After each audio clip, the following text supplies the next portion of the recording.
OtisWho Music.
OtisWho Music.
OtisWho Music.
OtisWho Music.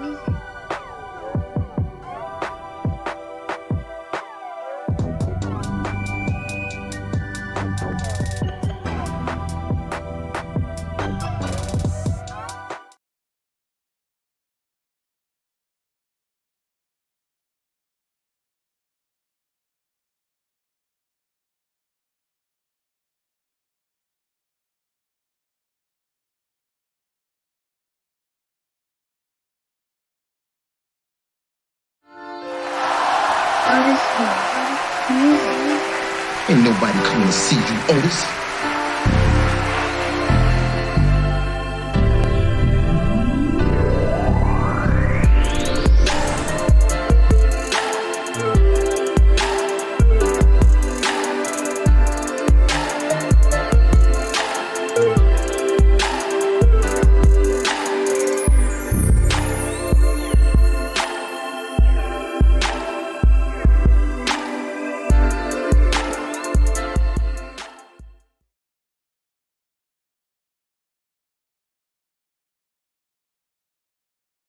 Hey. Thank you guys for tuning in to another episode of the OtisWho podcast. I am your host, OtisWho. Ain't nobody coming to see you, Otis. Yes. I am here. Another beautiful day. It is, what is today? It's Tuesday. It's Tuesday here in the beautiful Midwest, St. Louis, Missouri. How are you? Not going to keep you long. You know me, I'm going to try my best to keep it concise. I know your time is important, especially around today. I mean, well, not today, this time of the day.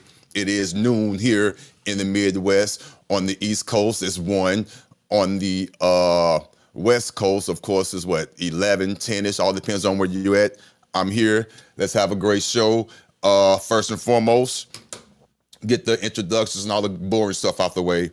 Please, you see the icons above me. Do what you need to do. Hit it, like it, subscribe it, follow it. I appreciate it. If you want to support the show, if you like what you see, like what you hear, like to support it, to make it continue to grow, please scan the QVR code. Do what you need to do. I definitely appreciate it. The super chats are open. Cash App is open. However you like to support, I am here for it. If you have any comments or suggestions for the show, topics that you would like for me to talk about, please email them to me. OtisWho, 1, @gmail.com. OtisWho, 1, @gmail.com. Also, it should be at the bottom at the ticker. But again, thank you guys for tuning in. So let's get this show started. I'm not going to waste your time. You know what I like to do, though, before I even get into the show, before I even get started, I have to set the tone. I have to. That tone is with my song of the day. No matter what day it is, the tone has to be set. Here it is. Let's ride.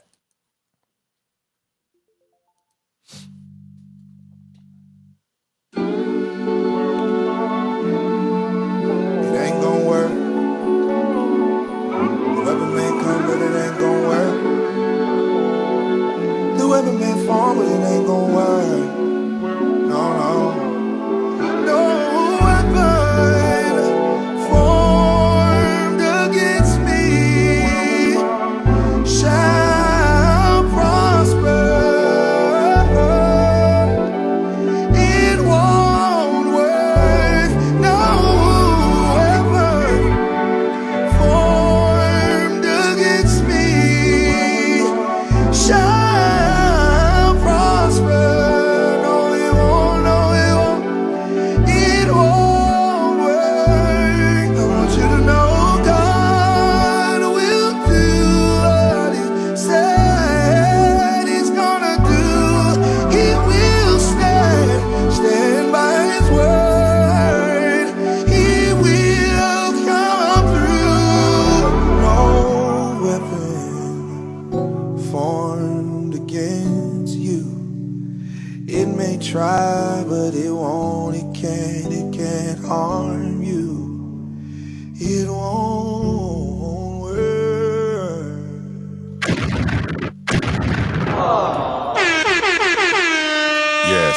Yes. Now we can officially start the show. Thank you again. I am your host, OtisWho, of the OtisWho podcast. Ain't nobody coming to see you, Otis. We're going to have a good show. I have a couple of topics I want to talk about, real nice and light, things that are going to open your mind. We're going to do what we do. Thank you guys for tuning in. Let's get right into it. The week has been starting off kind of rough. Death in the family, and untimely death So prayers go out to my cousin. For those of you that haven't heard, this is going around in every city, everywhere. It's not exclusive or inclusive to. Did I use the right word? It's not. Yeah, I think I used the right word. It's not exclusive only to the St. Louis area, unfortunately. But we have a lot of us are taking our lives unnecessarily, doing stupid things, and it's all being done to ourselves. All being done to ourselves. So unnecessary. I lost a family member this past Sunday, approximately 3:45 p.m. because an individual took it upon himself to try to unarm, or not to use the right word. He tried to steal my cousin's firearm. He snuck up behind him. This is all public information. It's on the news here in the St. Louis area. Again, my condolences goes to my cousin. But a stupid ass individual tried to sneak up behind my cousin, take his firearm, and they got into a struggle, and the weapon discharged. A lot of learning lessons within that situation. One, firearm safety is important. Two, I didn't know that a major artery is located in your leg as well. I did not know that. I'm naive to a lot of things. I admit that. He bled out through his leg on the spot. He was conscious. He bled out. No one had the wherewithal. No one had the wherewithal to make a tourniquet. They didn't have the wherewithal to make a tourniquet. They didn't have the wherewithal to just plug the wound. They said the paramedics or the response team took several minutes to come. That we need to investigate that. I'm not really sure how true that is, but I'm pretty sure everything has been recorded. So if that's the case, that needs to be looked into. But unfortunately, he bled out on the spot there. And it's just wild because, again, a lot of lessons could be learned from that. A lot of lessons can be learned from that. Gun safety, us doing it to ourselves, trying to unarm, sneaking up behind. I mean, that's just crazy. Just crazy. There was no other altercation prior to that. None. Someone just saw an opportunity to try to steal someone's firearm. That is crazy. And he ended up getting away. So now they're on the lookout for this individual. So hopefully he's going to be caught soon, rightfully so. But that's how my week started off. Again, I'm pretty sure others are in similar certain situations. Life goes on. But to tie all that in, I find this space, YouTube, I come in here to have fun, to try to discuss important situations, important topics, go on other panels. A good YouTube friend, Sharon Bracey, his show, go on his panel. Yes, I do feel like I'm definitely outnumbered. I get jumped on a lot over there. It's fine. But this situation in real life brings it to reality. I don't mind going over there. I feel I get my points in. Someone brought up something to me today, which I've already known that, and I get the emails to prove it. I know I'm winning certain comments and debates when I make certain comments and statements and I don't get a response, or I get the insults, unwarranted insults. So that's how I know I'm winning. Again, you got to understand what you're going on up against. I'm digressing a little bit. It's not the point of winning. Can't win that. It's just a point of being confident in what you say. You only have to say it once or twice and then just fall back and let the chips fall where they may, especially when you're a visitor going to a home team. You're on the visiting field. Of course, this is not going to be easy for you. And I enjoy all of it. Yes, it gets hot sometimes. Yes. but I'm built for it. It's fun. So with all that being said, I don't get a chance to really say what I really, really want to say, to go into elaborate details over on someone else's platform. Shout out to Sharon Bracey. He's about the only one platform I do go on. But once I say what I have to say over there and sit back, then I'm allowed to come over here on my platform and to reiterate what I really wanted to say without being cut off, without being disrespected and all that good stuff. Again, I don't mind the pushback. Let's have the pushback.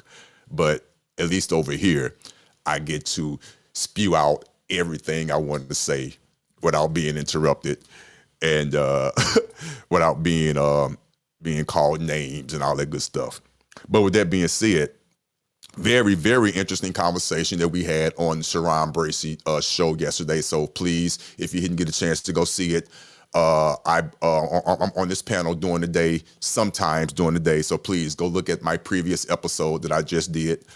Great conversation. I threw in my 2 cents, but with that conversation, it led to some other things. Now, a quick recap. Let's go into it. People need to understand, I'm well aware of what's going on. I like Sharon Bracey's show because they make it known that with their foot on the scale, they make it known that they're caping for the man. Well, not caping for the man. I'm sorry. They're talking to the man. They're exclusively going hard at the quote unquote the man, the quote unquote Rim brothers. I hate that term because I don't even know what it really means. The Rim brothers is an acronym. The R is supposed to stand for red pill. The I is supposed to stand for incel, and the M is supposed to stand for manosphere. Now, being honest with you, I don't know what none of that shit mean. I'm a grown man. I don't know what all them labels mean. I really don't. But they're supposedly are going after those type of men. Okay, so on that channel, let me make this clear. They do not hold the women responsible at all because they're not talking to the women. They're talking to the quote unquote men, the quote unquote Rim brothers. So they do not hold the women accountable, nor are they talking to the women over there on his channel, which is fine. He let that be known because men do need to be talked to. We do have some crazy ass men out here. Let's just keep it real. Some men need to be talked to. So there's nothing wrong with what they're doing. At least that's their disclaimer. They let that be known up front. But you still have people that are trying to hold him accountable for not speaking up or holding the women accountable, even though they made it clear that that's not their job. That's not their itinerary. That's not their mission. It's not. But you still have people coming up trying to make it their mission. Well, you need to get your own channels. Hence, this is why I'm glad I have my own channel. Now, this channel is not to bash women, of course not. Now, the women over there on Sharon's Bracey channel, the majority of the women over there, they will assume that that's what I'm doing. But again, let's make this clear. A very beautiful, beautiful known disclaimer, which is, to me, is common sense, but common isn't so sense. I mean, sense isn't so common in a lot of people, unfortunately. So let me make this clear. What I'm about to spew over these airways is not for all women. This is for just a certain percentage of women. I'm going to say it again. This message that I'm about to spew, which is my official trigger warning, is not for all women. Again, it's for a few. Now, for the record, I couldn't even begin to tell you what is the actual true numbers. I don't know. I'm not a numbers guy. I'm not a statistics guy. I just go off real life, whom I've come across, who I've interacted with within my 53 years of being on this earth. And I've ran across several different men, and I've ran across several different women. We have assholes in all genders. Period. Point blank, the end. I'm talking to the quote unquote assholes and about the assholes. So that phrase is true what they say, a hit dog holler. Please don't holler if you're not being hit. That's all I'm saying. So now, those that need to holler, please holler. And that goes for men and women. So over here, I hold everybody accountable, including myself. Everybody accountable. So today, someone will be getting the exclusive Dum Dum Award. It's a gold piece of shit that sits beautifully on a beautiful plush pillow. I call it the Dum Dum Award. So someone will be graciously receiving that today. So tune in. It won't be long. It's about 45 minutes from now. But let's get into the first story that I want to talk about. This is going to make married people look bad. Some married people. Now, it's going to make some married people start looking for shit right now. And in some marriages, you need to start looking for shit. Some you don't, but some you do.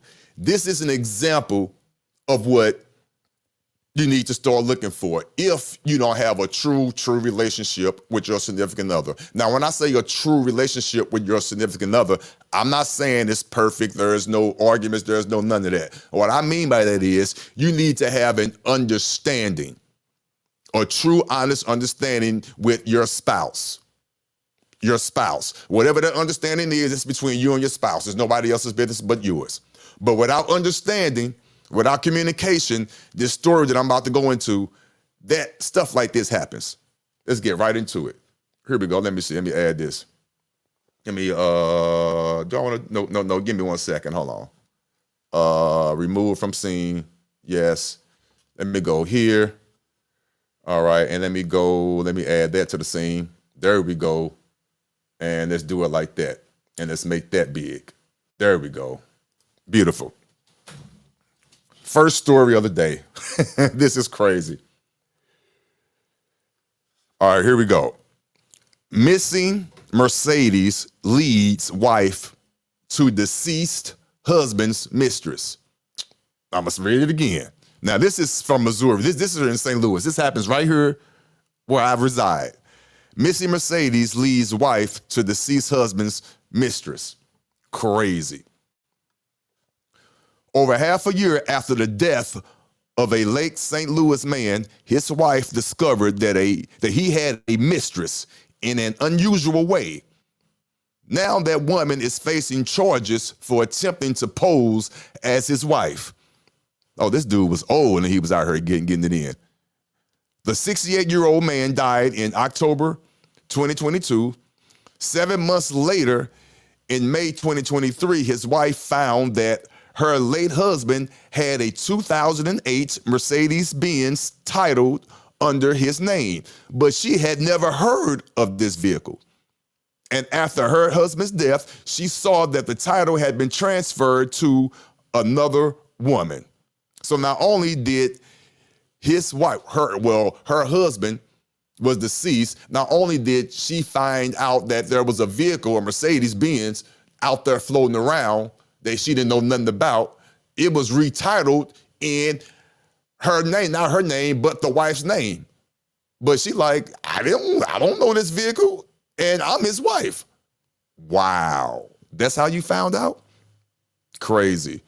Court documents state that Catherine Moore posed as the widow for the St. Louis County Vital Records Office on May 18, 2023. She got his death certificate and brought it to the office in an attempt to submit a beneficiary deed for the St. Louis County property, despite being aware that the grantor had revoked it. Wow. Beautiful language there, by the way. If you don't know my lifestyle, sorry for you, but beautiful language in there. Wow, beautiful language. Grantor, beneficiary deed. Oh, wow. Okay.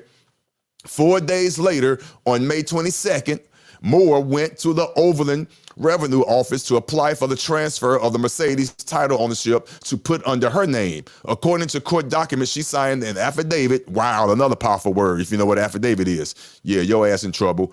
Representing herself as the man's surviving wife. That's forgery, that's fraud. Wow.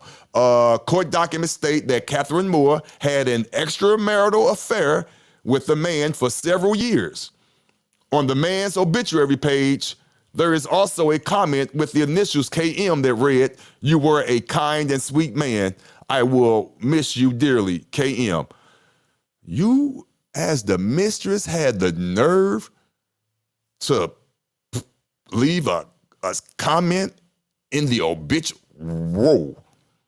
Moore now faces 2 felony charges, which include 1 count of filing false documents. I'm familiar with that, which I beat, by the way, with paperwork. And filing another for a forgery. A criminal summons hearing is scheduled for July 9th. Okay, that's a little bit month over that. Wow. Man. You are in trouble. That's crazy. Listen, let's talk about this.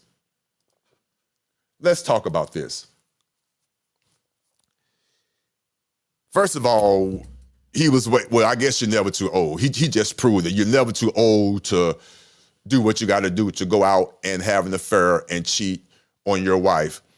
Have whole nother family, a whole nother mistress for X amount of years. Got a house. I mean, not a house. You had a vehicle.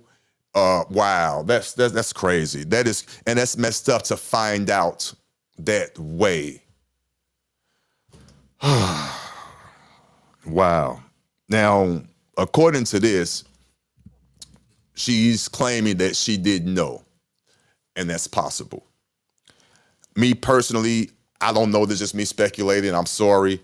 I kind of find it hard to believe because the signs are out there if you know what to look for. Not even if you know what to look for, but the signs are out there. If the companionship is, and they are older, the guy was 68 years old. I don't know if sex was still a part of it or not. I have no idea. But if the companionship is not there, if the conversation, if the interaction is not there, especially at that age, because that's mainly the majority of everything you have at that age. It's more about the companionship. It's more about just being there. It's more about just waking up with one another and being with each other during the day. Yeah, you might get on each other's nerves, whatever, but still the fact of the matter is, you know, when it's time to go to bed that evening, you know each other is there. That's what it's mainly about. Every now and again, you have a person with a high sex drive that still want to get it in, no matter how old you are. But again, with all that being said, seriously, the communication is key. Communication is key. Whatever the understanding is that you have with that communication, beautifully. Because again, there are some dynamics in marriages and things like that that would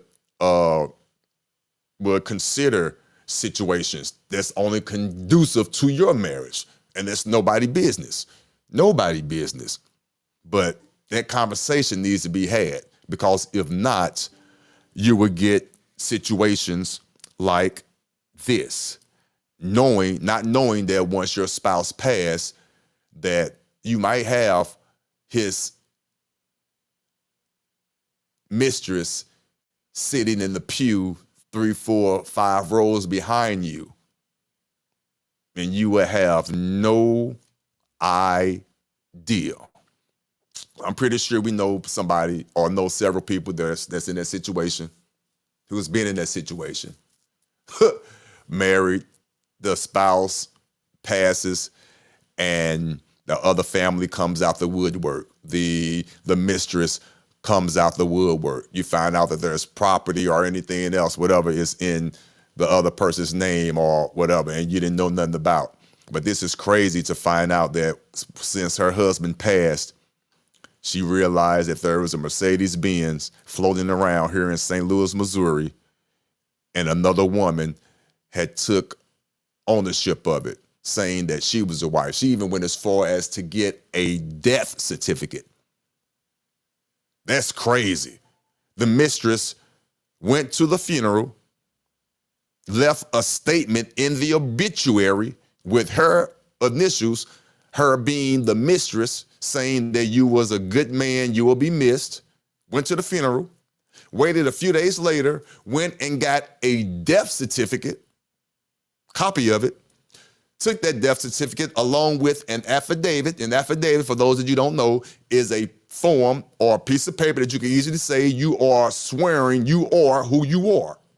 You are who you are, and you are signing this under perjury, which means you can go to jail if they found out that you have perjured yourself, you have lied. So she did all that. She really wanted that Mercedes Benz. Bad. She did all that.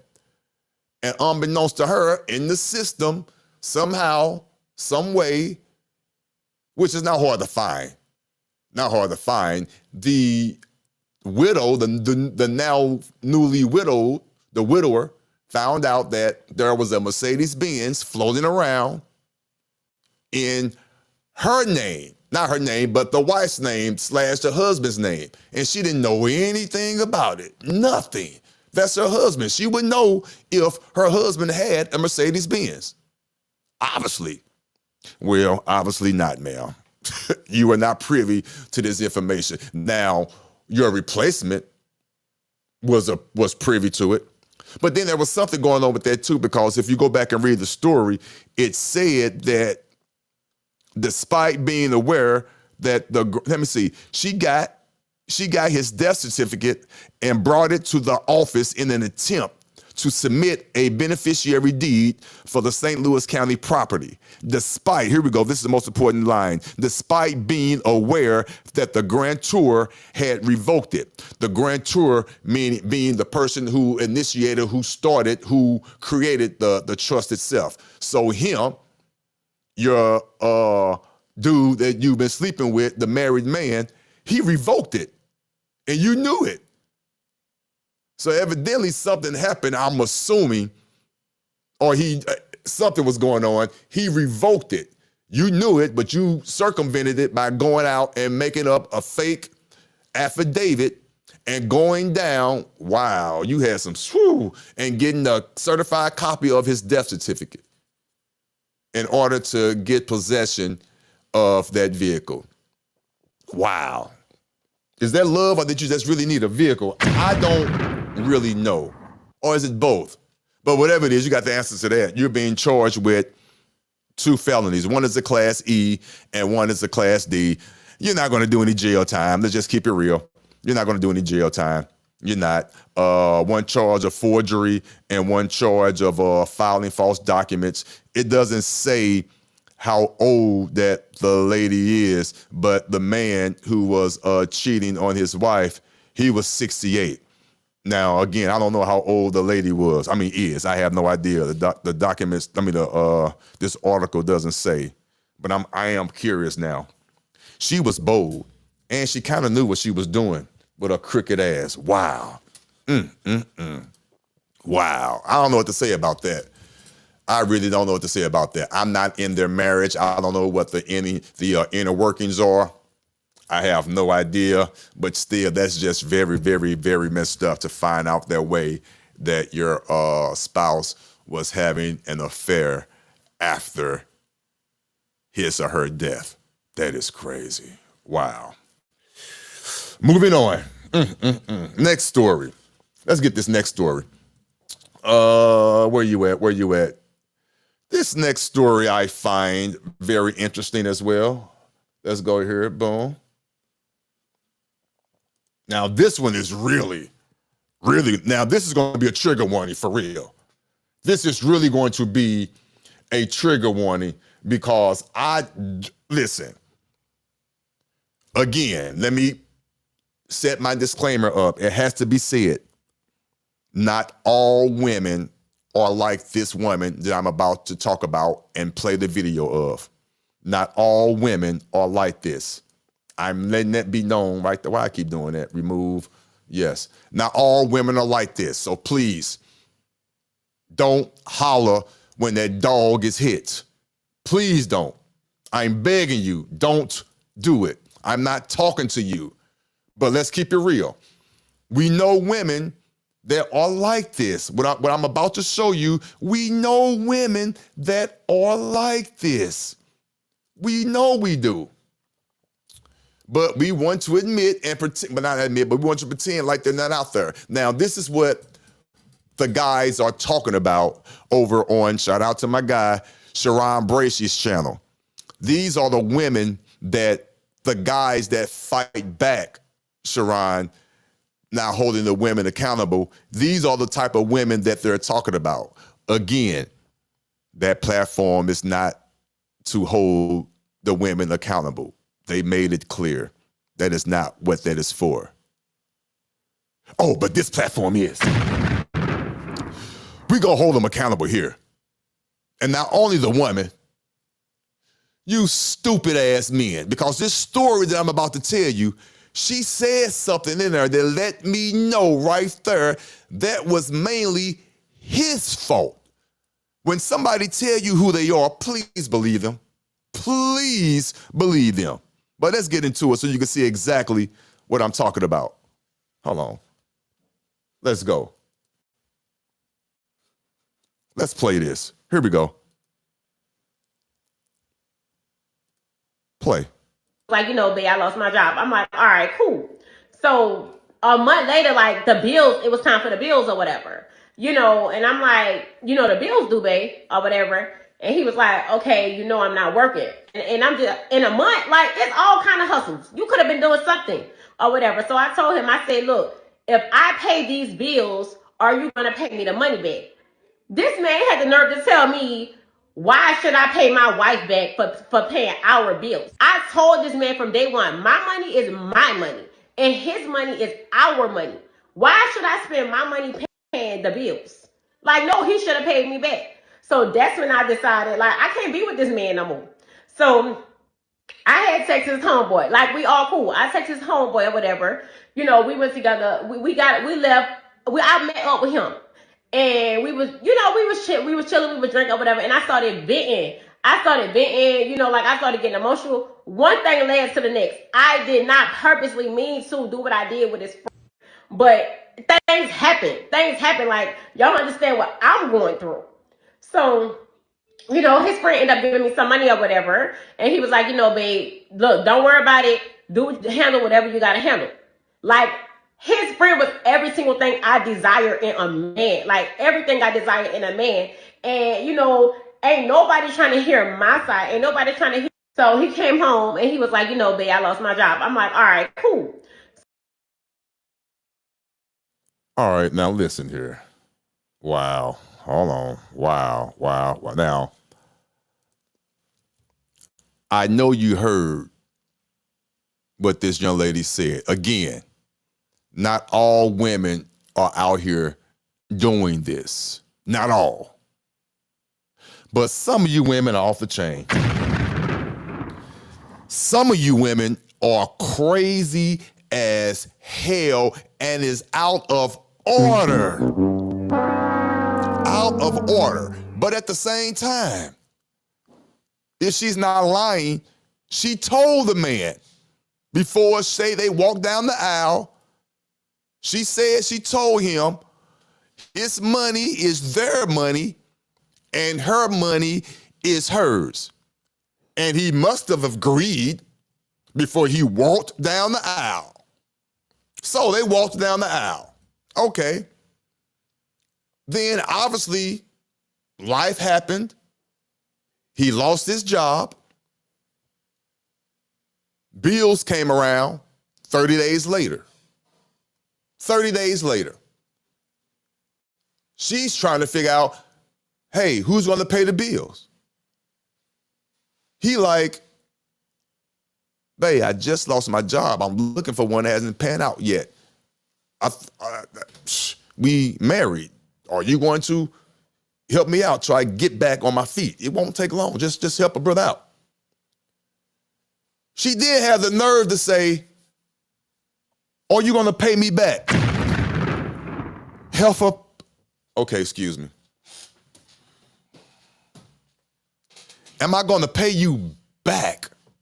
Not all women. This particular woman, not all, but this particular woman. This particular married woman who's about to divorce her husband because he lost his job. 30 days or less later, bills were due. Now she wants to know, who's going to pay the bill? He like, well, you are until I get back on my feet. It won't be long. She like, are you going to give me my money back? I'm gonna let that sink in for a minute.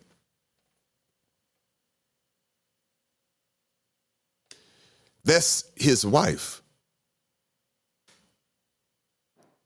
Not all women think like that. Now, I'm pretty sure when she told him before, because I'm pretty sure knowing the way she looked, how she act, I know for a fact she did probably tell him that stupid ass shit. Even though he agreed to it, I would have walked away. That was my warning right there. But he agreed to what she said.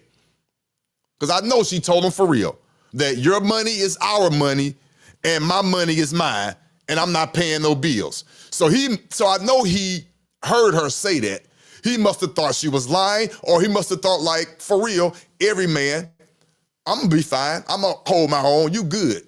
You playing with that shit you saying anyway, hopefully, but I'm gonna be all right. Not knowing real life kicked in, and she doing exactly what the hell she told you she was gonna do. And some, because not only she finna divorce your ass, she slept with your friend and got the money from him. She slept with your friend and got the money from him. But you agreed to that stupid ass shit. You, sir, is what I would call a beta male. I'm not really upset with her. You agreed to it. Now, would I have agreed to that? No. Not at all. But you did. That is crazy to me. That is crazy to me that both you guys walked down the aisle. Now, you can call me a simp, whatever. My intentions is always to take care of everything. That's my intention. Been like this since I was born. My intention is to take care of my significant other, kids, and all that. That is always my intention. And I try my best to live up to that. But guess what? That's why I say I'm him. Shit happens sometimes. Shit happens sometimes in the pursuit of being an entrepreneur. When I met my wife, I had my own business. Shit happens. So that's why, even though I'm not talking shit, it's easier said than done, try your best to know who you're marrying. Please, even though I know your intentions are great, you want to take care of everything. I know you do. But sometimes shit happens. And you got to make sure you got the right one by your side.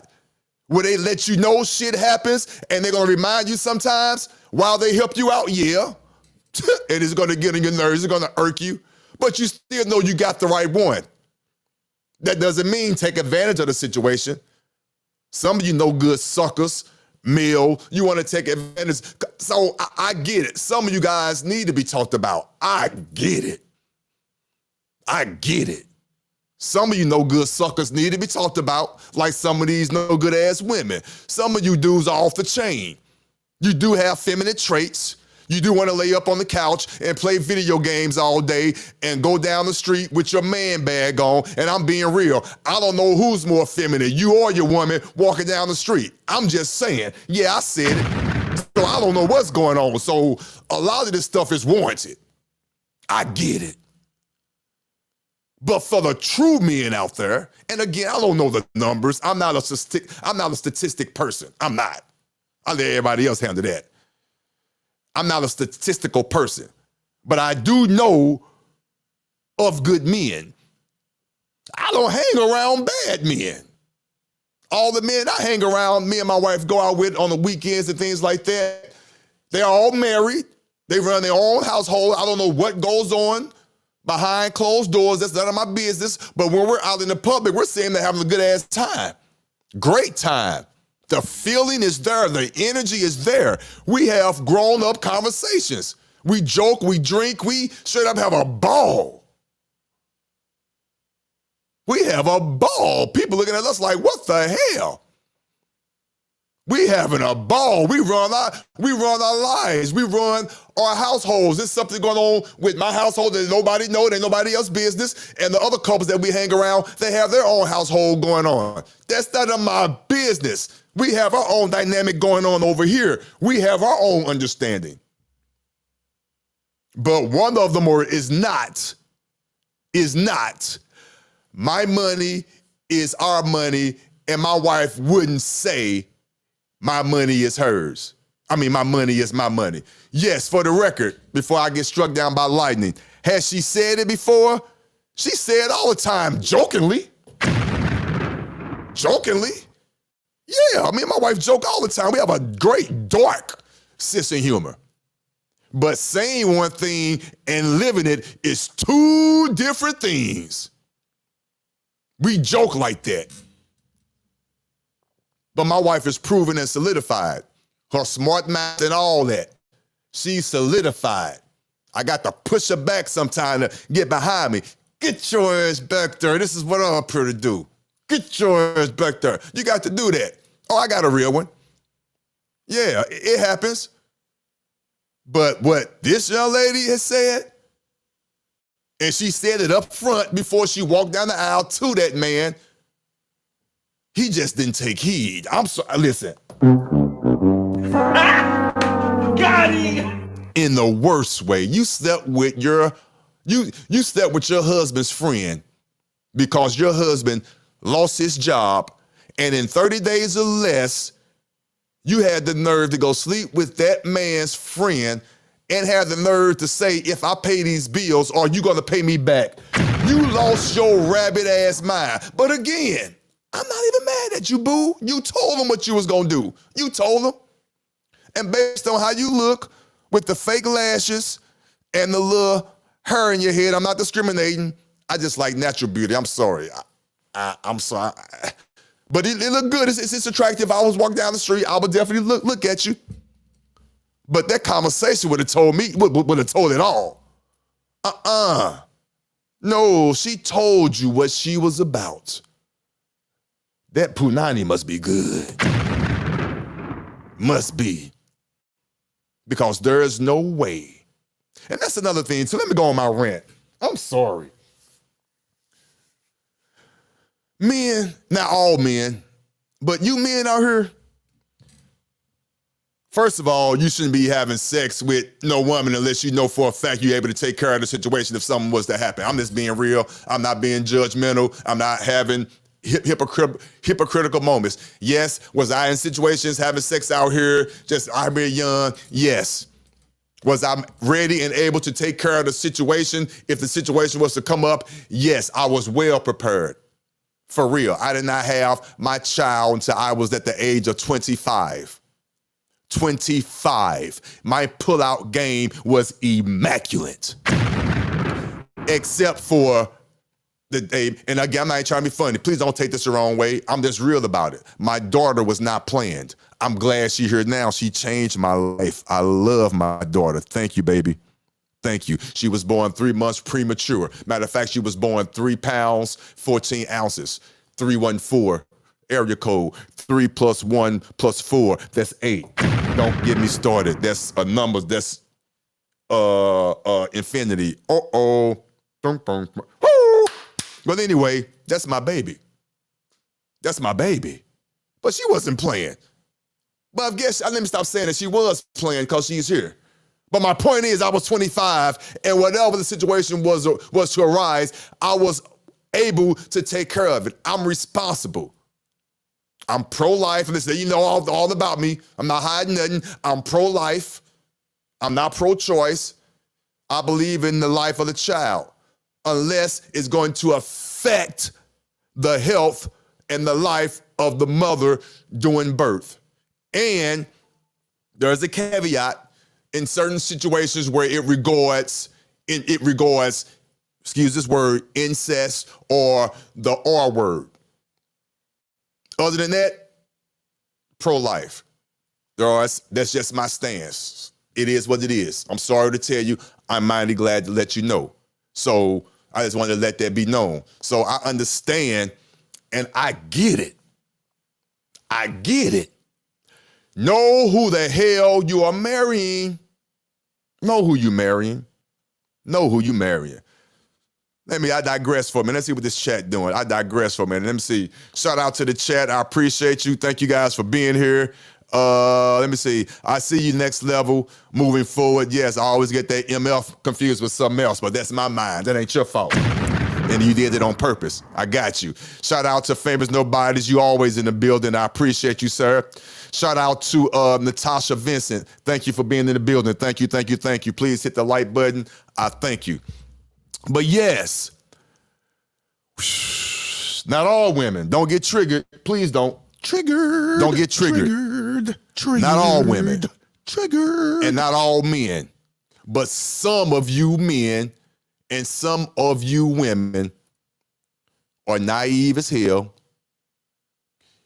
You are, I don't know what your moral standards are. I have no idea.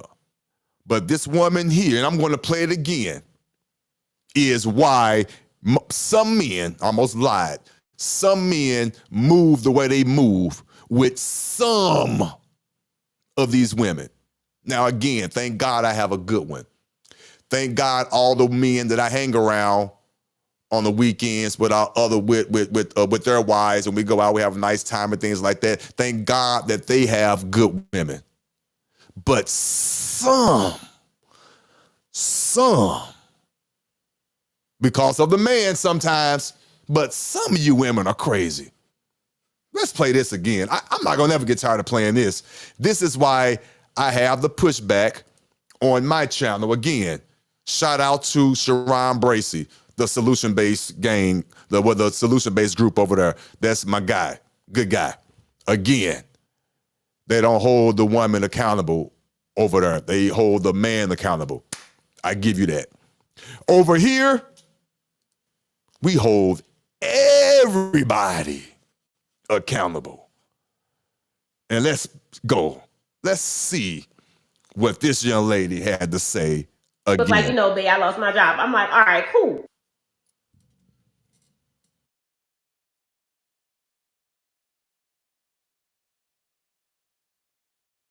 So a month later, like the bills, it was time for the bills or whatever, and I'm like, the bills due, babe, or whatever. And he was like, okay, I'm not working. And I'm just, in a month, like, it's all kind of hustles. You could have been doing something or whatever. So I told him, I said, look, if I pay these bills, are you going to pay me the money back? This man had the nerve to tell me. Are you kidding me? If I pay these bills, are you going to pay me my money back? Heifer, you my wife. I'm going to pay you back in this. I almost said something. Yeah, I'm going to pay you back. It won't be with no damn money. What the hell? Are you serious? I digress. Why should I pay my wife back for paying our bills? I told this man from day one, my money is my money and his money is our money. Whoa. She said it again. I know you heard what she said. She said, look, I told this man from day one, your money is our money. My money is my money. I believe her. I believe she told that man that. Now, a real true man would have checked her right then and there, not in a bad way, not in a negative way, just to remind her, a reminder that, hey, no, I think you have this attitude or this situation wrong.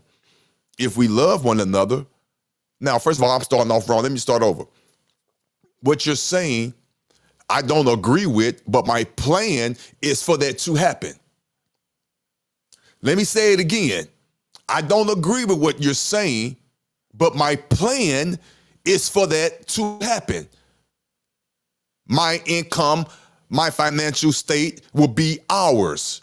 And I would love for whatever you do with yours to be yours, for you to do what you do, because I'm able to handle both of us. Do you, boo? I got you. That's my intent. But don't get it twisted. You shouldn't be thinking like that. Because if I fall short, because life happens, if I fall short, I'm hoping you are there to back me up. Not for long. Oh, not for long at all. No, not for long. But there nonetheless. Now, long is relative based on the situation, but the point is not for long. Because you are supposed to be, quote unquote, my backbone. You are supposed to be there for me, period. In all levels and aspects. Let's keep it real now. Now, I'm not expecting you to do all that, but in some situations, when the situation that appears and I need your assistance, I'm expecting you to be there. I'm expecting you to be there. I digress. Let's keep going. Why should I spend my money paying the bills? Like, no, he should have paid me back. So that's when I decided, like, I can't be with this man no more. So I had text his homeboy. Like, we all cool. I text his homeboy or whatever. You know, we went together. We left. I met up with him. And we was chilling, we was drinking or whatever. And I started venting. You know, like I started getting emotional. I started venting. I met up with him. You know what? So after I realized, first of all, Heifer, stop justifying what you did. Stop acting like you just fell on that man's penis. Stop it, Heifer. You know what you did.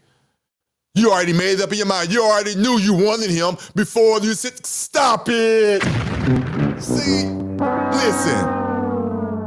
When a sucker show you who they are, believe them, male or female.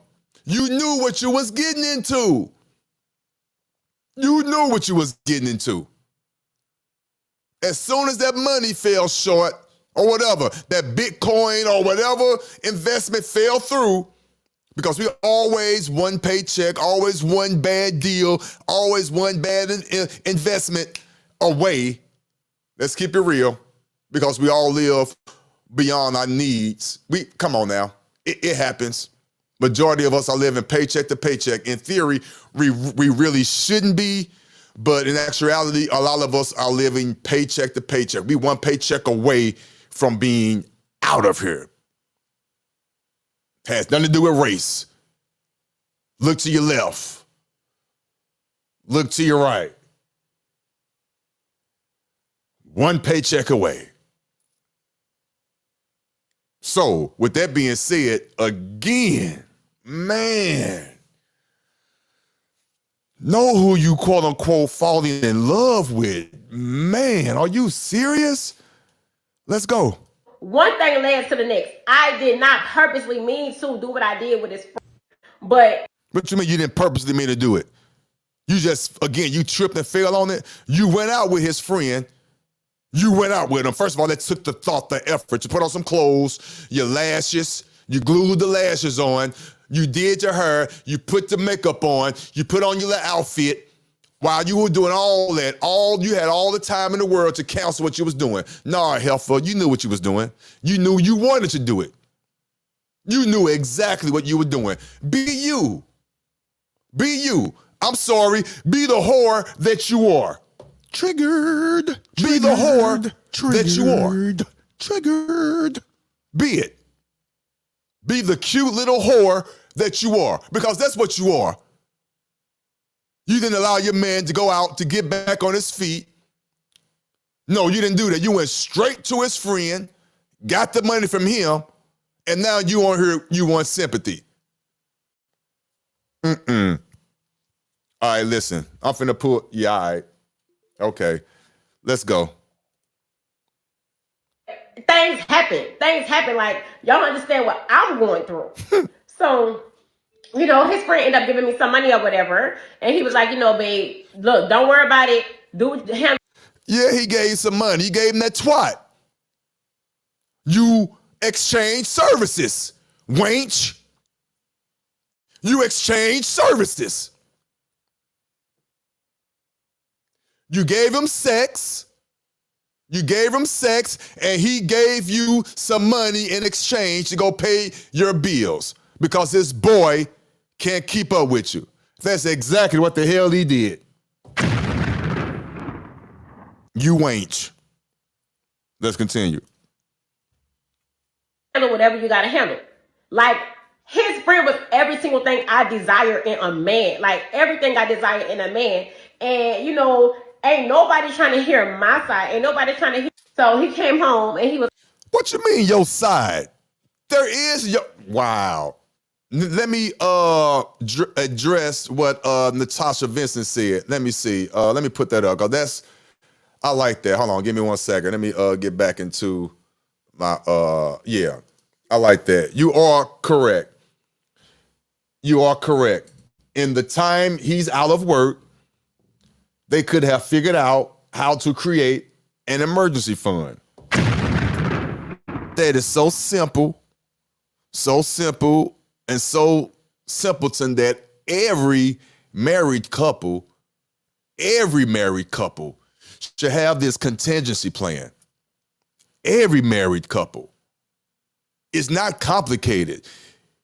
Is it easier said than done? That's not hard either. No, it's not.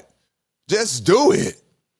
Whether it's 50, I don't know what it is, put something to the side in that account, a whole separate account, that you both have access to for emergency funds. Come on, but again, I'm not trying to be funny. That's part of communication. For real, you have to have a great dialogue with your significant other. You have to. Even if you get a little pushback, you have to have the dialogue. And yes, I agree, Natasha Vincent, that man was never his friend. Of course not. That's a whole nother conversation. Of course not. Never. But again, people use that phrase so loosely these days. Friend, that's why I use the term associate, to the best of my ability. Associates or acquaintances. But friends, come on now. But of course not. And that just goes to show you, and I just said it, man, men are full of shit as well. Full of shit. Men are full of shit. If that was truly his friend, come on, bro, you shouldn't even touch that. Because there's a whole lot of other women out there that's doing exactly what she's doing. But again, you're not a friend, and you knew what type of associate that you were dealing with. You got you a beta male. He ain't gonna handle the situation. Because I'm not finna go there. I'm not. That's a whole nother, of course not. Very, very unfortunate. What are we gonna do about this though? I mean, I showed 2 videos.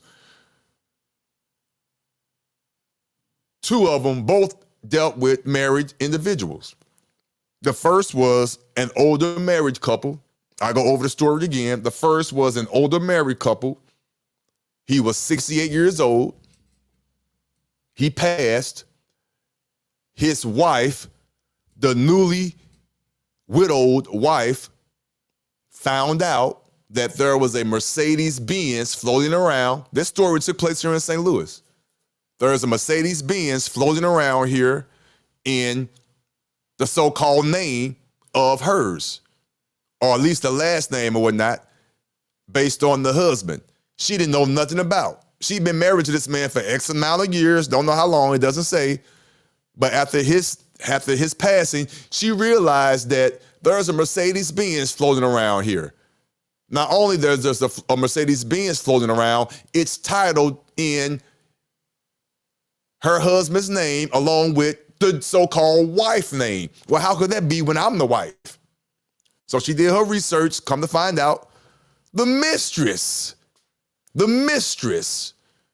took the vehicle that was I guess was in the husband's name, who had it, kept it over to the mistress' house. She took it upon herself to go get the vehicle registered. She went and got a death certificate, made up an affidavit, got it notarized, which is perjury because it was a fake affidavit. So now she's being charged with filing false documents and forgery because she wanted that Mercedes-Benz that bad because I guess it was a great memory of the man she was sleeping with.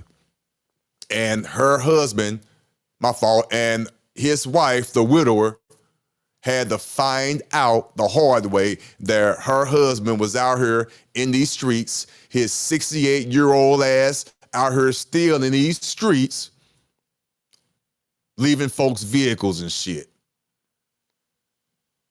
And she had the mitigated goal to go to the funeral and sign the eulogies. I mean, the obituary.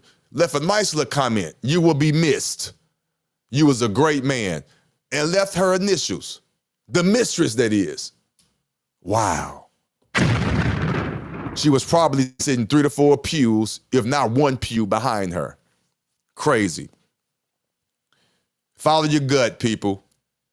Married people, follow your gut. Follow your gut. Also, too, don't go looking for shit if you're not prepared to find out what you're going to be looking for. If you live in your life and you're living within your true self and you are with your significant other, you're having a for real conversation, you wouldn't have to be worried about none of this mess that's going on. You really wouldn't. But it does happen. Yes, next level MF, it happens a lot. Unfortunately, it happens a lot. What happens a lot is a lot of people are having extramarital affairs for whatever reason. That's a whole other conversation. And the individual is not finding out about it until after the demise of that significant other. And that's very, very unfortunate. In some situations, one can honestly say, and I don't have the numbers for this, one can honestly say a lot of those situations are arranged. Some of them know about it. For real. Some of them know about it. You know, some don't, but some know about it. Again, I don't know the numbers. I'm not a numbers guy. You have some situations to whereas, what's my other example? Some do know about it. Dang, it'll come back to me. It'll come back to me. But yeah, but it's just crazy, man. It's just crazy. And that's not my biggest fear. That's not a fear. I'm not fearful of that, but that's why I am the way I am. Me and my wife, we have a great dialogue. We really, really do. We have a great dialogue. We argue every now and again, whatever, but our dialogue is great. We try to lay things on the table. If either one of us say some outrageous shit, we call each other on it. Because sometimes, like you say, sometimes words are important. And sometimes the wrong word is being used. So we have to call each other on that. We really, really do.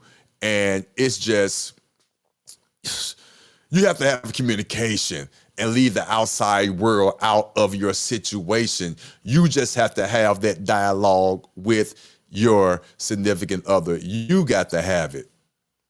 It came back to me. Shit. A lot of times these things happen within the marriage and a lot of people don't talk about it. One, people are in marriages and it's way past the point of being sexual. The sex is gone. It's been gone out the marriage for whatever reason. Maybe it's medical, maybe it's whatever, but there's a lot of reasons why the sex is gone from the marriage. So without a true, for real conversation, and this is where this conversation gets comfortable, and that's why I label this trigger warning, because it's about, the trigger could be anything. People not having these real conversations within their marriage. If the sex is not there anymore for whatever reason, especially if it's regarding a medical issue, on health issue, on either part, the male or female, it shouldn't matter. It shouldn't matter if the female is having a female issue or the male is having a male issue, and sex is no longer part of that. There's still another party that needs to be taken care of sexually. I'm gonna be quiet for a minute. Those situations are happening. How do you deal with that?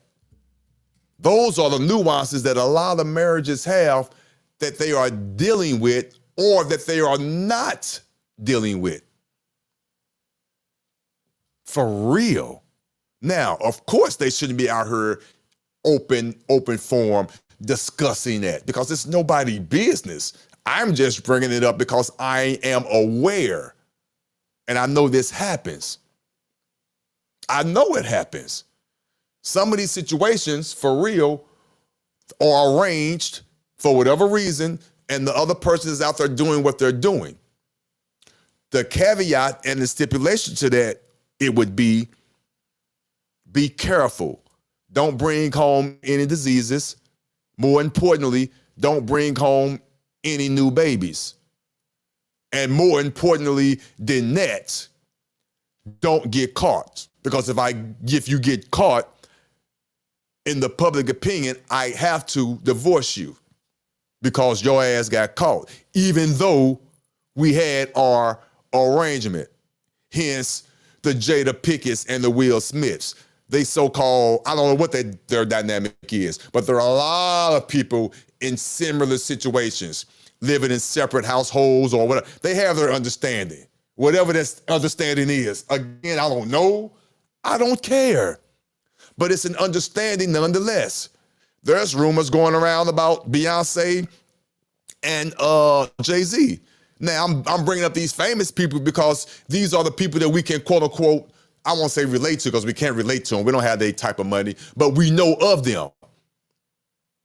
But do you really know and can honestly say you could touch someone within your own financial umbrella, within your financial, if you're middle income, below income, poverty level, or if you make six figures, do you know of a true marriage, a married couple where they have a quote unquote open relationship or whatever you want to call it? They have an understanding. I don't know. Me personally, I don't know of a married couple that I can honestly say I know of and they have an understanding. But I could assume because I know life happens. The understanding could be whatever. Not trying to be funny, let's have a conversation. The understanding could be whatever. I don't know. My significant other, I'm just making stuff up. For whatever reason, the sex is not there for a medical situation. I still get my rocks off. I'm still able to, I have a very high sex drive. So if I know medically that my wife can't, and it's not her fault, she wants to, but she just can't. I'm not gonna divorce my wife over that. Are you kidding me? So the two need to come and sit down and come up with whatever understanding that may be. There are a plethora of options on the table. I'm not even finna go down that rabbit hole because it'll probably mess your head up because you're not really ready to have this conversation. But it's a lot of, but let's be real. Again, it's more prevalent to older individuals who are married and who have been married for a long time and they're older. I'm talking about 45 plus. Now, let's make this very clear right now, even though there's not a lot of people watching this, but they're going to come back and watch it and they're going to make their assumptions. And I don't care, but let me make this clear right now. Me and my wife are fine. We have no issues. So no, I'm not talking about me. But I'm having a conversation because one day it might happen. We in our 50s. I don't know, anything could happen. So that's half the discussion. We're not going to get deep into it, but I'm just scratching the surface. It's going to happen. I don't know what type of couples are who are watching me. I know more men are watching me than women. I know the demographics, if I pull it up right now, is going to say, last time I checked, 40 to 65 is the age bracket for the men that are watching me. And I think it's like 70% versus 30% of the women that watch this channel. So it's definitely more men, more older men that are watching this and are watching me. So I'm talking to the men. So let's have a conversation and let's be real about it. what would you do? Would you have the nuts? Would you have the balls to have a conversation with your significant other that, hey, if you're in a situation that perhaps that she can't perform for whatever reason, it's a medical issue or whatever, but you are still sexually active. I'm curious to know, I should have had that poll going. Are you able to have a conversation with your significant other and say, hey, what are our alternatives? And vice versa, because that can happen to a man too. What are our alternatives? But I'm mainly talking to the man now, not to sound like my boys over there, but since the majority of the men watch me, what are your alternatives? Are you going to have that conversation, that tough conversation? Or are you going to do what I would assume the majority of individuals do? And it's not based on gender. All genders do it. Or you're just going to go out and just do what you do and hope and pray you don't get caught. And if one of you guys passed, God called you home, your people don't find out at the funeral because the person you was knocking down shows up or do what this young lady did. The property or the house or the car that you left over there that you didn't handle the right way, now they're going to take that and try to register it and yada, yada. Yeah, I mean, listen, it happens a lot. How are you going to handle the situation? Are you going to have that tough conversation? Women, if you're watching this, married women, are you going to have that tough conversation with your husband? It happens. I don't recall nobody talking about this on any YouTube channel, space, or anything. That shit happens. Now, again, I'm in my marriage. Yes, sex is still a great part of our marriage, but I'm telling you, it's not the end all be all. Yes, it's good, all that, but it's not. And only those that understand this, you gotten past 7 years. Right now, I'm talking to those who've been married past 7 years and you're still together because the first 7 years is tough. Tough. The first 7 years is tough. I'm here to tell you, and I'm mighty glad to let you know, first 7 years of marriage is tough. That fantasy shit is going to wear off. All that is going to wear off and real shit is going to happen.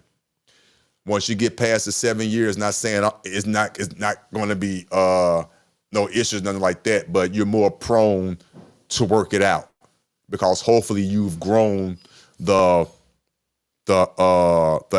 attributes of having a conversation, knowing what battles to pick, knowing how to listen. Knowing how to listen and not responding for a got you moment or just to jump in, but listen with understanding. All that takes place within them first 7 years of you still trying to figure out who you are and where that baseline is. That's where all that goes and takes place within that first 7 years. After the 7 years, you should have an understanding. Still issues, but you can get through those. But you should have an understanding. That's the truth. And this is where I come in at. I let it be known, I lay it all out. You will get the truth from it. But it's worth it. So if you're still together after 7 years, this conversation is for you that I'm about to have right now. If you're still there after 7 years, trust me, the sex is not even an issue like that. It's there, but it's not a big part of it. It's more about the companionship. It's more about the conversations. It's more about planning for the future. All of it. Even the uncomfortable conversations. The will, the funeral arrangements, the medical, who's going to be the beneficiary, who's the power of attorney, your wishes on what you want to take place and vice versa. All that all that supersedes the sexual shit. All that.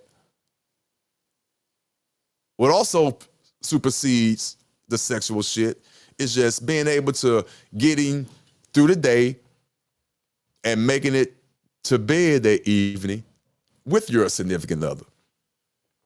Spooning and all that. I would never, ever, I digress a little bit, let's talk about it.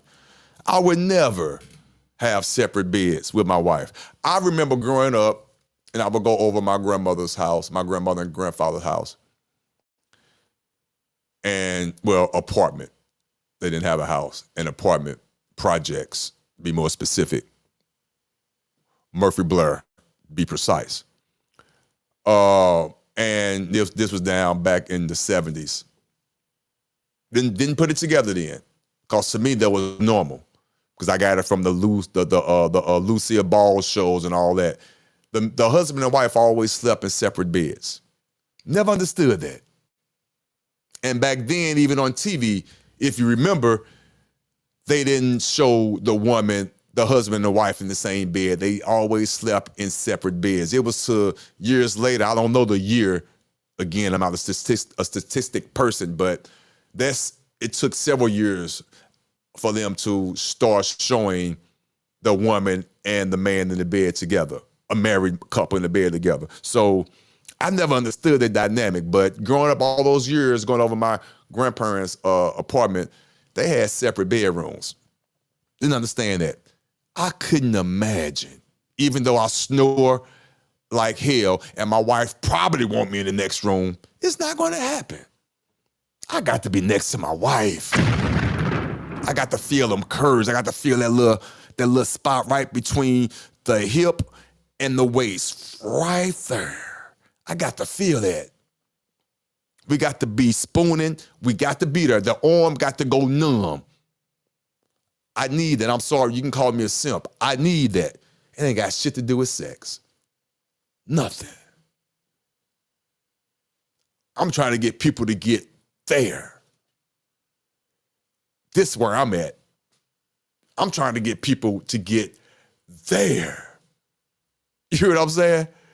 For real. And people not understanding that.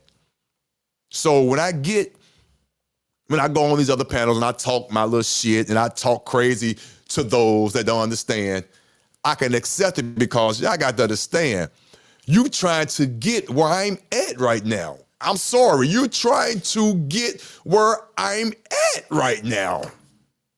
I've been with my baby since 1998. I don't even worry about the I do part. Yeah, we said I do in 2010, but I've been with my baby since 1998. I don't know nothing else. I'm sorry. Has it been perfect? Hell no. No, I'd be lying to tell you it was perfect. Hell no. No. No. But she the one that I'm going to bat for twice on Sunday. She the one. So when everybody else start talking that smack about me or whatever, they just, listen, I'ma say it, and it's the truth, but people don't want to hear it. You wish you had me.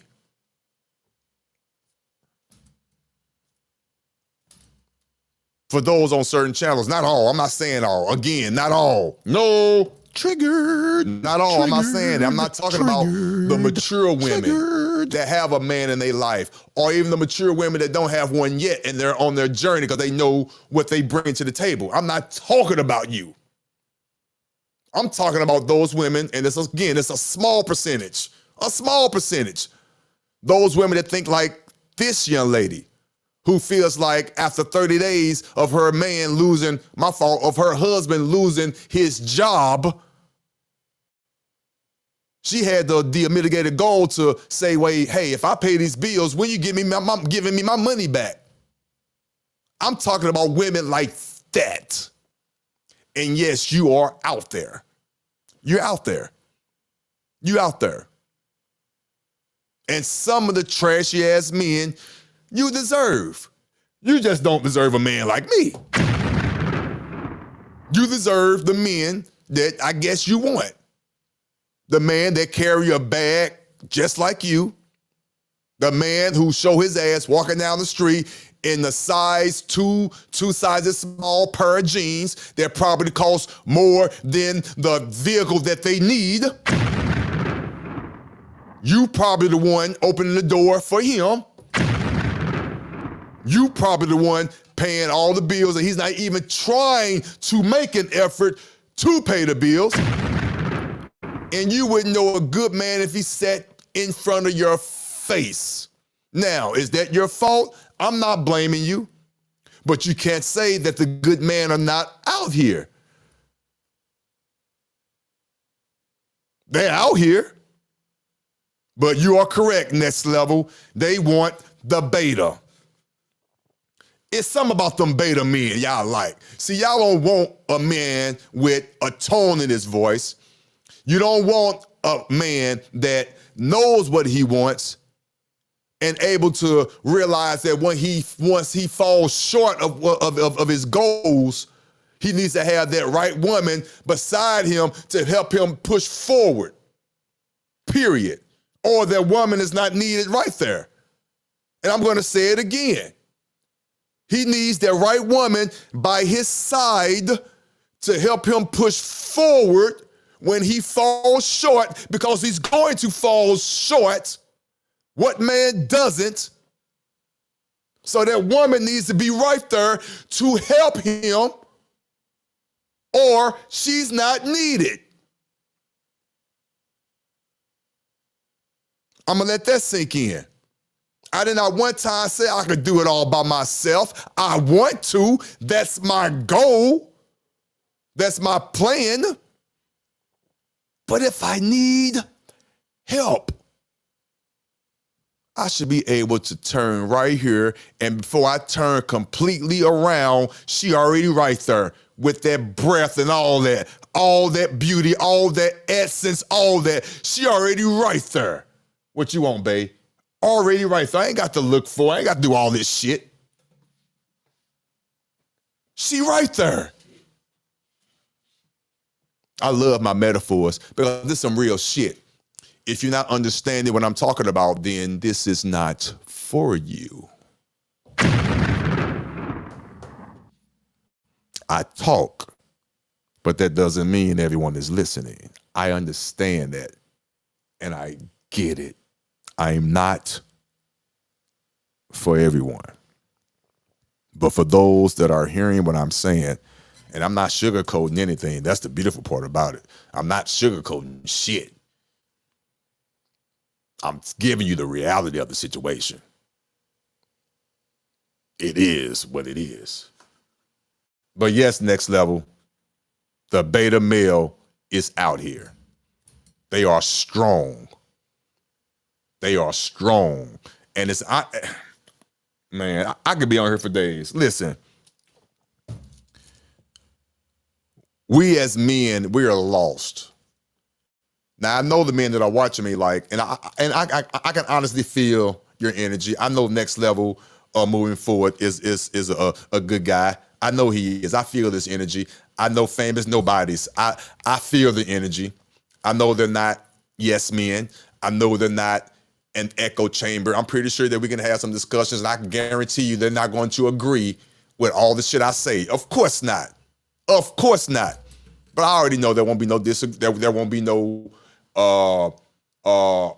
berating or disrespectful of or no disrespect towards one another. We can sort of agree to disagree.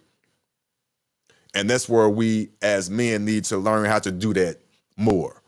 Like I stated on Sharon's show yesterday, go back and watch it on my channel. It's on my channel.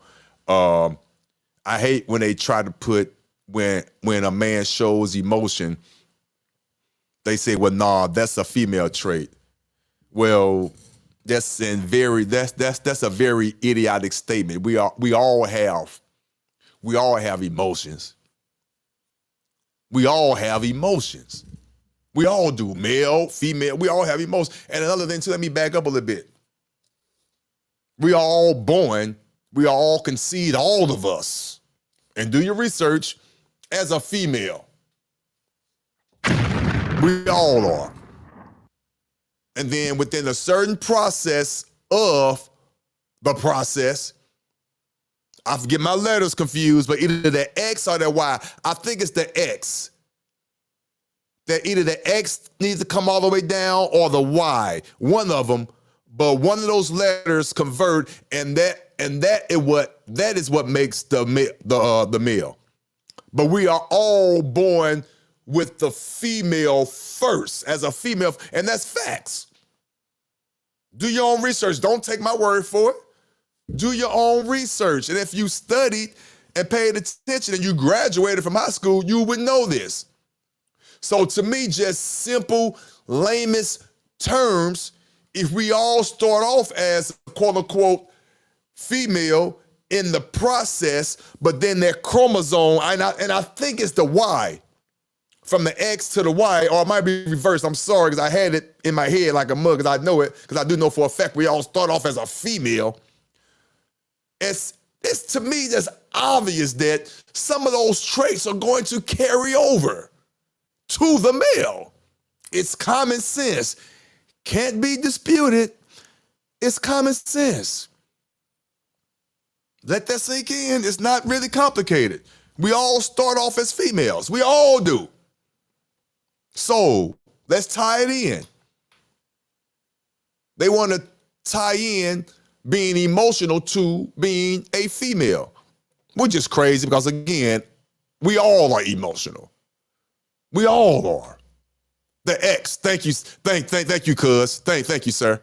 Haitian forever, appreciate it. That's my cousin. The X chromosome. So I hate when they say, you being too emotional, you being a female. That's crazy. Stop it. We're all emotional. The trick is that when you're talking to another male, that's the trick. When the two males are talking, the testosterone is going, you know, we get verbal, the verbal assassin come out. You want to get a little cocky, you want to stance, you want to stand. Yeah. We as men, I had to learn this, and it took me a while. You have to learn how to communicate with the other male. You have to take the tone out and have a true conversation. And that's the part that's easier said than done. For real. It's hard communicating with another male, and I'm not going to say humble yourself. That's not the right word. Just knowing the situation. Have a conversation, knowing that you might be getting a little loud and that person might be taking you the wrong way. Knowing that it's not a bad thing to just lower the tone a little bit, because that is true, for real. When both of you guys are arguing, when both of you guys are raising your voice, and you're not really trying to, and I have to tell myself that. From afar, people don't know who the fool, because from the distance, they don't know who is who. That's a Jay-Z bar, by the way. And that's so true. So I have to keep telling myself, watch my hand movements, watch the tone, especially when talking to another man, and be precise and get your point across.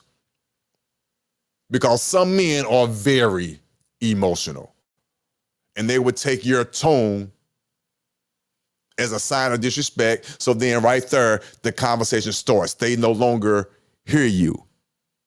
Now, I've experienced that with women a majority of times, but it's very troubling when you experience that with a man. Now, again, I've experienced it several times that when I'm having a conversation with a woman, I have to realize, okay, let me lower my tone, because I already have a deep voice. So let me just lower my tone and let me control my hand movements, because that can come off as aggressive. So I have to remind myself of that. I really do. I don't do it on purpose. I have to remind myself of that. And it took me a while. Also, too, when I'm talking to my wife and my daughter, I have to remind myself, because my wife had told me in uncertain terms more than once, she shuts down because of my tone. I have to live with that. After, okay, I don't want my wife to feel that way, so let me just lower my tone. It's not that I'm talking mean, it's just I can't even think of the right word. It's just my tone. It's just the way it is. I'm sorry. And I've noticed that when I walk into rooms and I'm talking to a bank teller or I'm talking to a cashier and their head is down, and if somebody can be behind me, waiting next in line to me, and as soon as they ask me, can I help you? And I start talking, everyone around me, their chin raises because they realize, damn, that voice just came out of me. I'm only 5'10". I weigh 175 pounds. I'm not skinny, but I'm not big. You know, I'm 5'10". So I get that a lot. Now, when you engage in a conversation with me, and it's an interesting conversation, sports, politics, it doesn't matter. And I get into it, not emotional, passion. That's another thing too. Learn the difference between emotion and passion. I am passionate when I speak. Not emotional, I'm passionate. So when I speak, people tend to, take that. And not to go over this again, but it's true. I've been to other panels and women straight up told me, and it was wild, but it shouldn't be because I've been told this to my face, that it's not that I'm a bad guy, it's my tone. It's my tone. Okay. Sometimes I don't even know how to receive that. I don't. It's my tone. Okay. Well, all I know is this. When my tone is needed, my phone rings. I'm asked to do certain things at certain events, certain lifestyle situations, not even trying to be funny because of my tone. Well, how come no one else can do it? Why my tone have to be the prerequisite?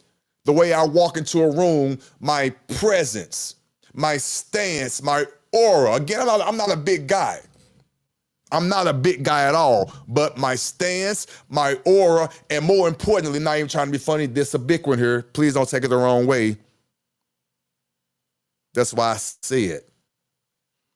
I am him.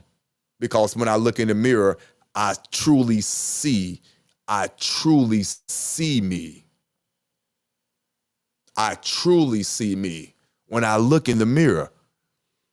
See, people look in the mirror, but they really don't see themselves.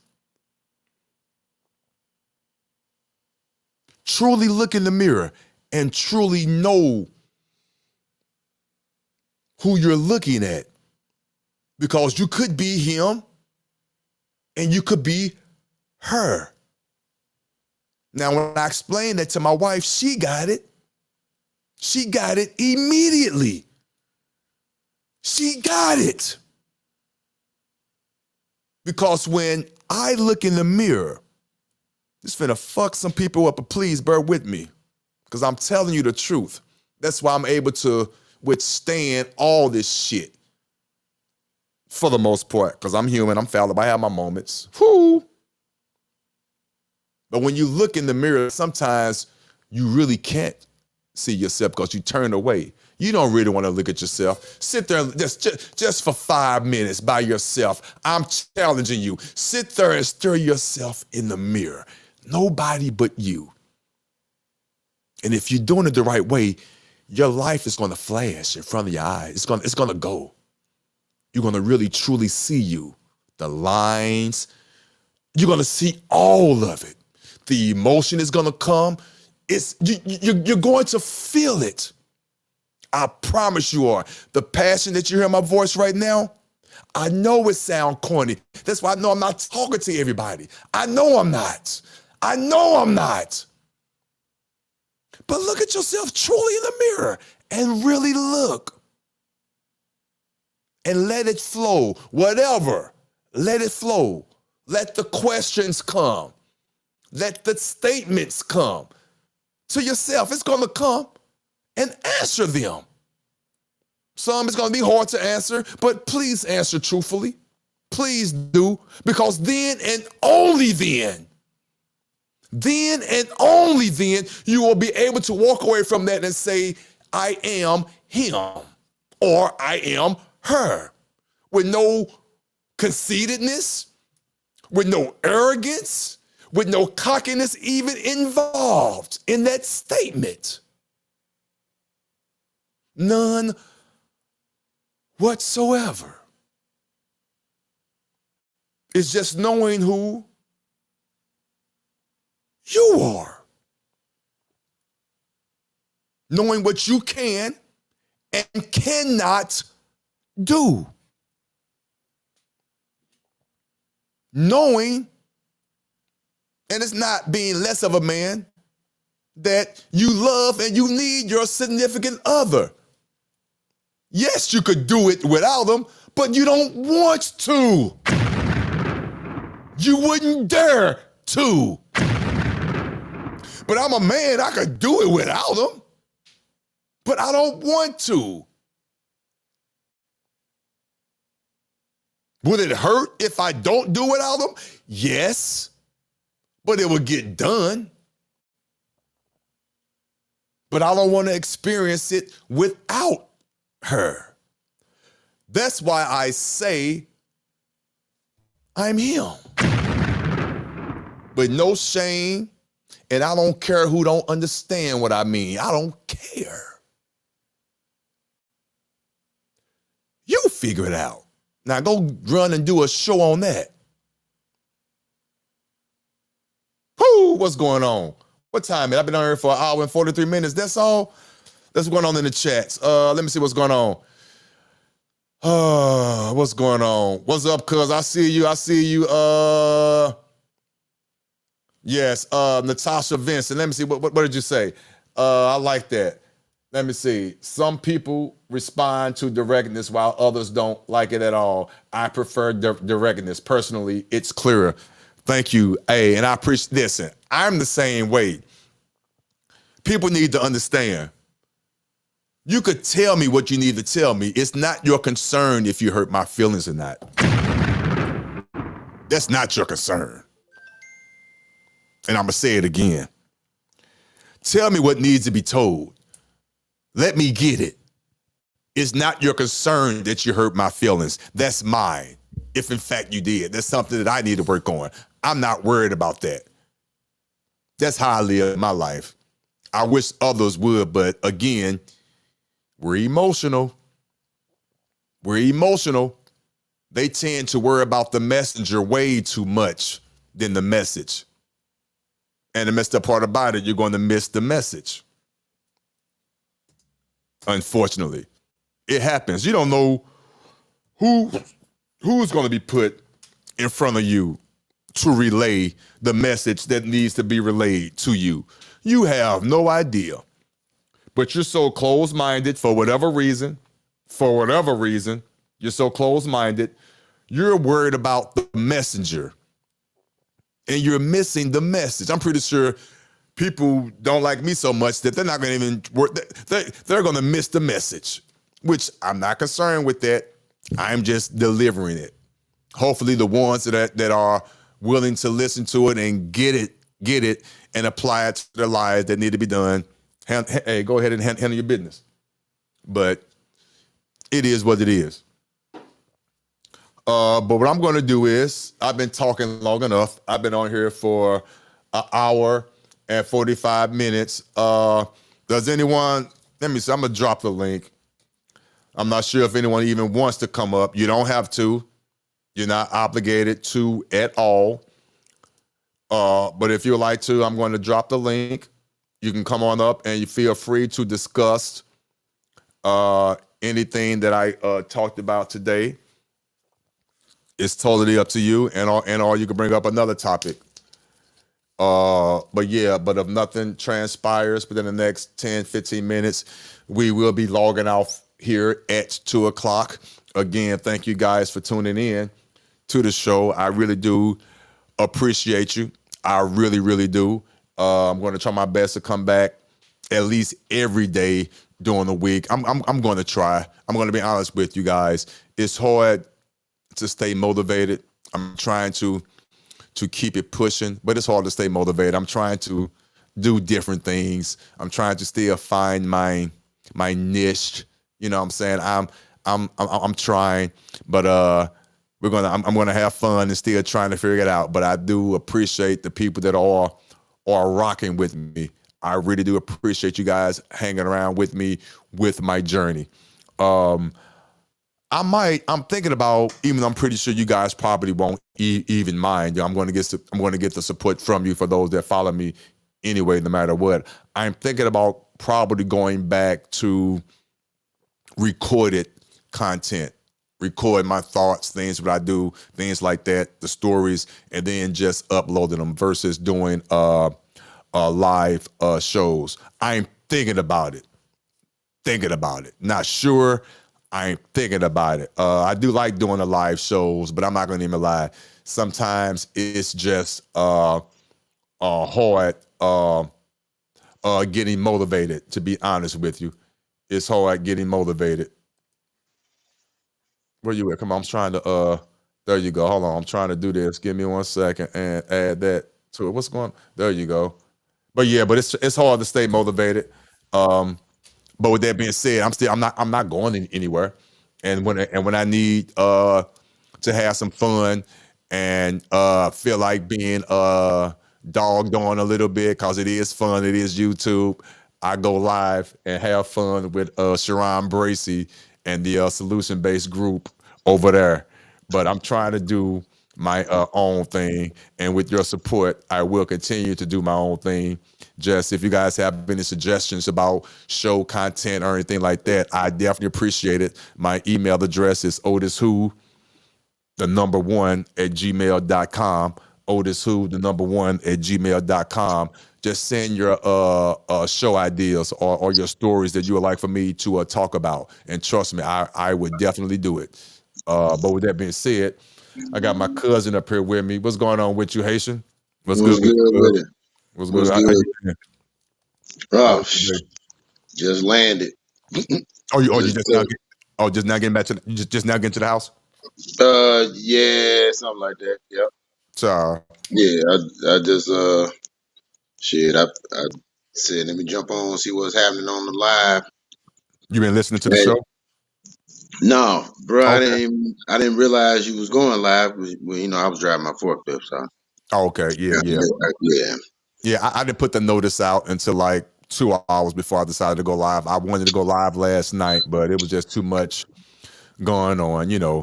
So I said I'm gonna go ahead and just go live today.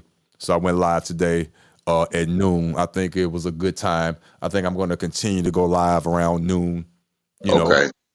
Yeah. And everything. Yeah, like I say, it's a lot of people going live at the same time, so you're bound to cross over people's Yeah. times and everything. But that's fine. People could just catch it on the rerun. Yeah. Replay.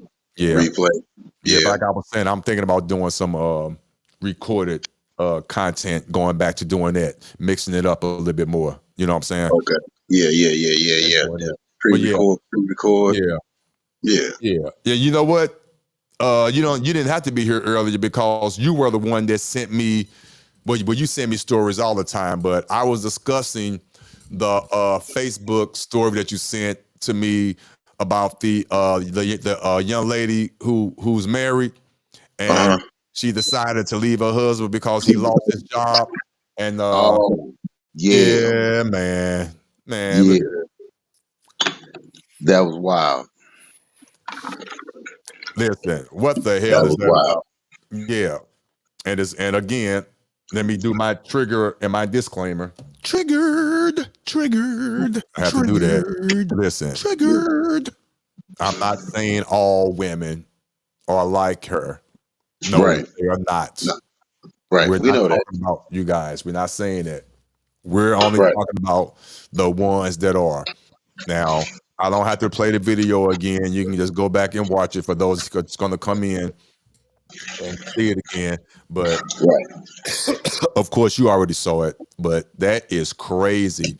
The mitigated goal. Not only did she say, "Are you going to pay me back?" She straight up ran into his friend and she just accidentally fell on it because she just opened up. Something happened. She just opened up and she fell on it and shit. She got some money for it. Yeah, all right. Right. Alpha. Yeah. That wasn't that wasn't no friend. Yeah, No yeah, more. listen. There's so many things wrong with that story. It's so Oh many yeah. things that you could pick apart. But one thing about her, and I'm not blaming her on this, and I said that for real, and I'm being honest, I have to keep it fair and I have to be real. She told you what she was about. Oh She yeah. Out told the you. gate. She Out the gate. said, your money is ours and my money is mine. Mine. Yep. She said it. Ain't Now, no. Ain't no. Ain't no 50-50. Ain't no 60-20. mm, Ain't nothing. She went for it all. She want it all. She don't want to give no breaks. All that's gas, no crazy. breaks. Yeah. Crazy. Yeah. But it's painful. As painful as it is, man. That's just how some women are. I Yeah. mean, they don't. They. I mean, and unfortunately, it's becoming it's the nuance because everybody it's all about money and material things. That's Unfortunately. huh? I said, unfortunately, it is, but that's Yeah. crazy, man. Listen, I know they out there.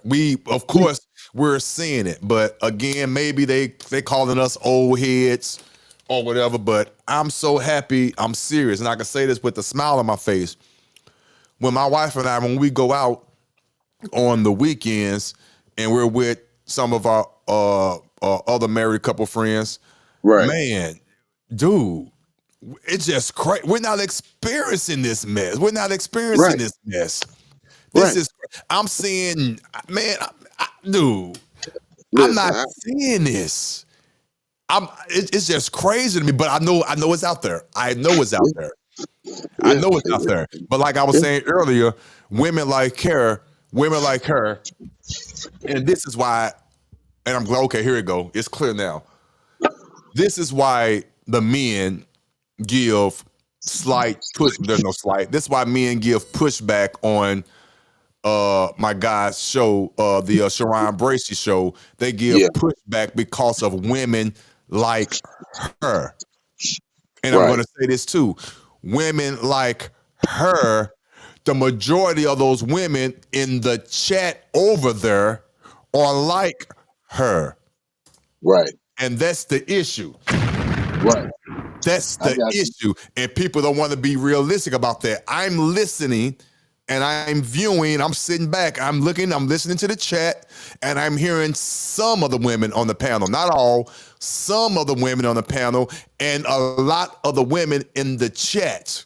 And those of you who don't know what I'm talking about, when I'm on in the mornings at like 8 o'clock in the morning, Right. sometimes on the other platform over there, Sharon Bracey, great guy, some of the women, not all, some of the women, and the majority of the women in the chat are like this woman right here. Yeah. This woman. And what I mean by this woman right here, the woman that let it be known up front, your money is ours, my money is mine, and if you fall short, I'm leaving your ass. Now, if she told Right. you that up front, then that's your fault. So Right. I really can't be mad at her. Right. But she let it be known what and who she is. And Right. they are out here. Right. And you beta males like those type of women. And you get what you get Right. when you should have corrected her at that time. Not check her when I say correct her, be mean and all that. If you are a real man, an alpha man, a man of morals, and a man of value, you will let her know, like I stated earlier. Boo, no disrespect. My goal is for that not to happen. My goal is for do exactly what you said you want done.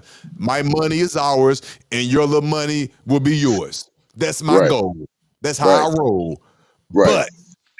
But you will never say that out your mouth again. Because Right. if it does happen and I fall short, you will be required to help me out. I shouldn't have to Right. ask you. Right. I shouldn't have to ask. You should already be able to do that. Help me out Right. for that short period of time until I get back on my feet. Do you understand and agree with this situation? If not, then bye bye. Exactly. Just that simple. It's not Exactly. complicated. But again, my goal is for that to happen for you.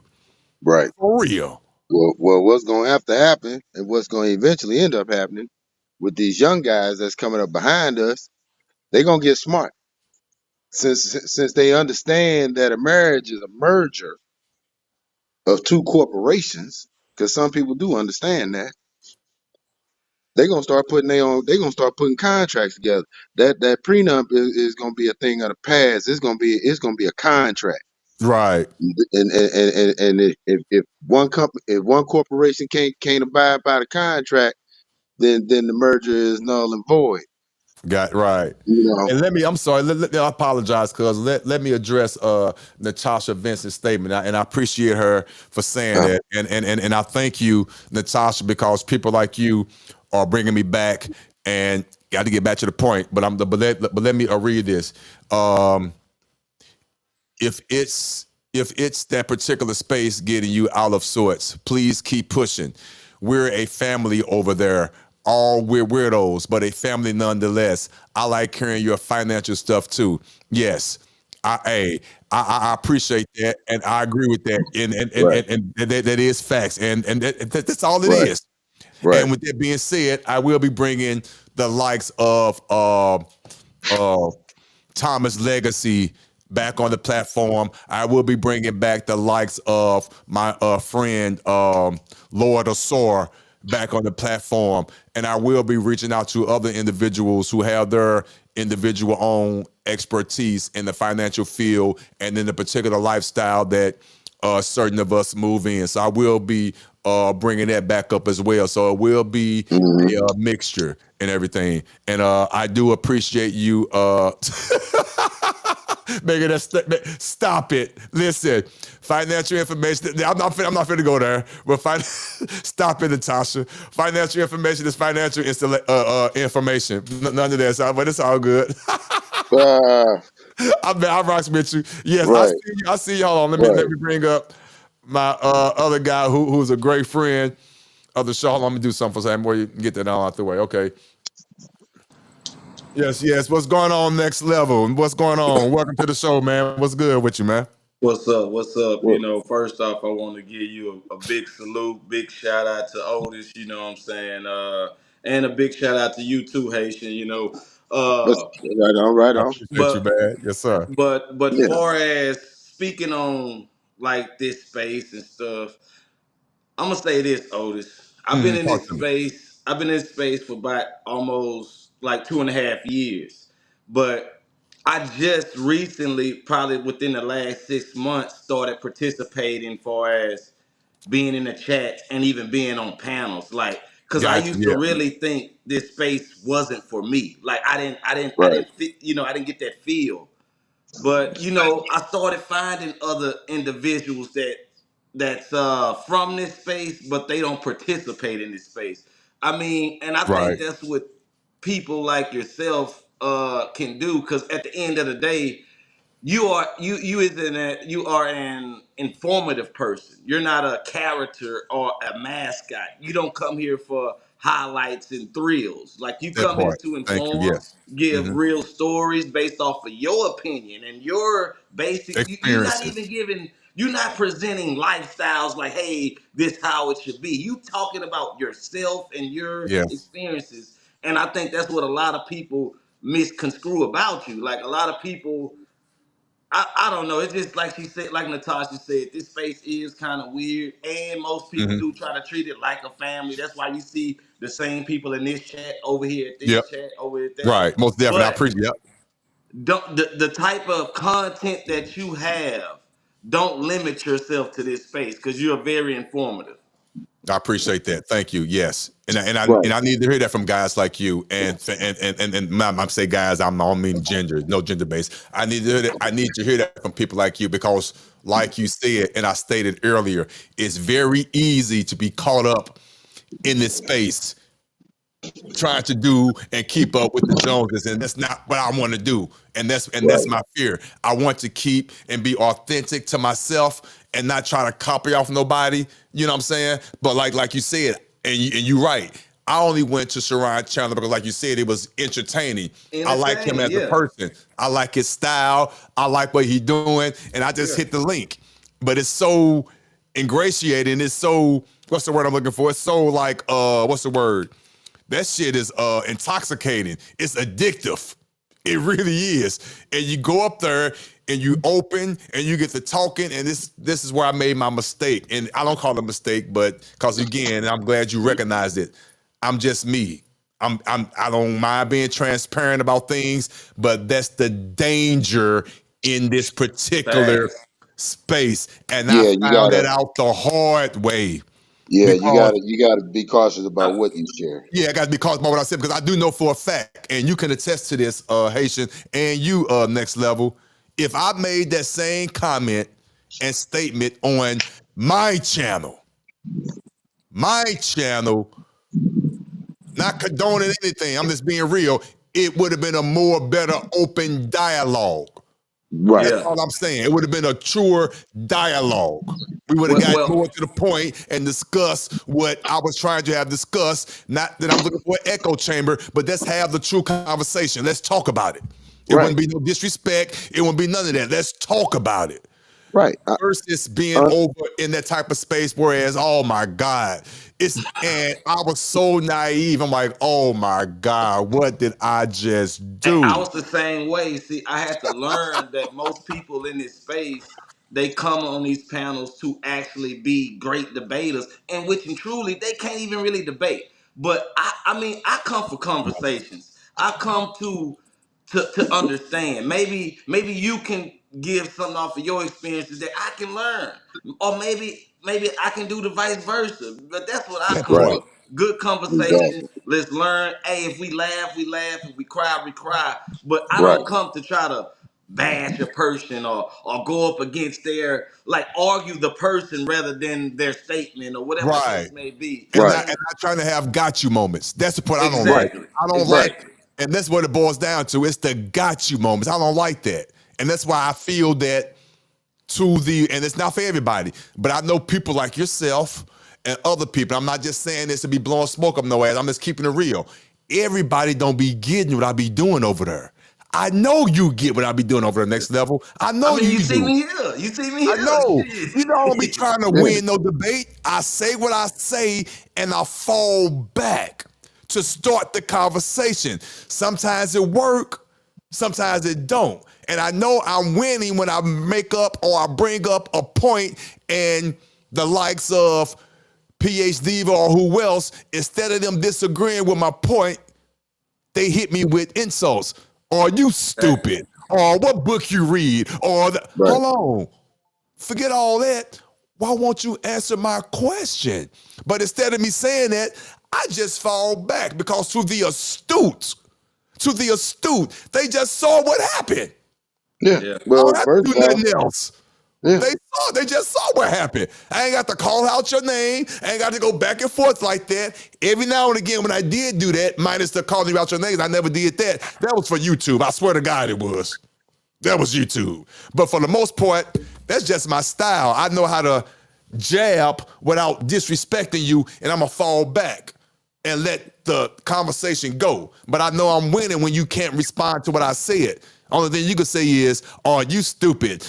Your mama never should have had you. I would have the A word you." That's why I started laughing. I'm like, "That's all you got to say? What about my statement? You didn't respond to the statement." Right. And then when this person try to make me feel stupid about the red, it's so stupid, the little red bottle that being growing up in the household doing that shit. I'm a male. I'm able to be vulnerable and be honest and tell the truth when I know the average man in that damn chat didn't know what the hell there was either. Right. I brought it up. I said it, but I'm stupid. I'm the one that was blowing bubbles in it. Yeah, Sharon was too. And any other man was doing that same shit, but I take the brunt. That's fine. Sharon fuck up a word like I do. Actually, he fuck up way more words than I do. You ain't never heard us say nothing about his dialect, did you?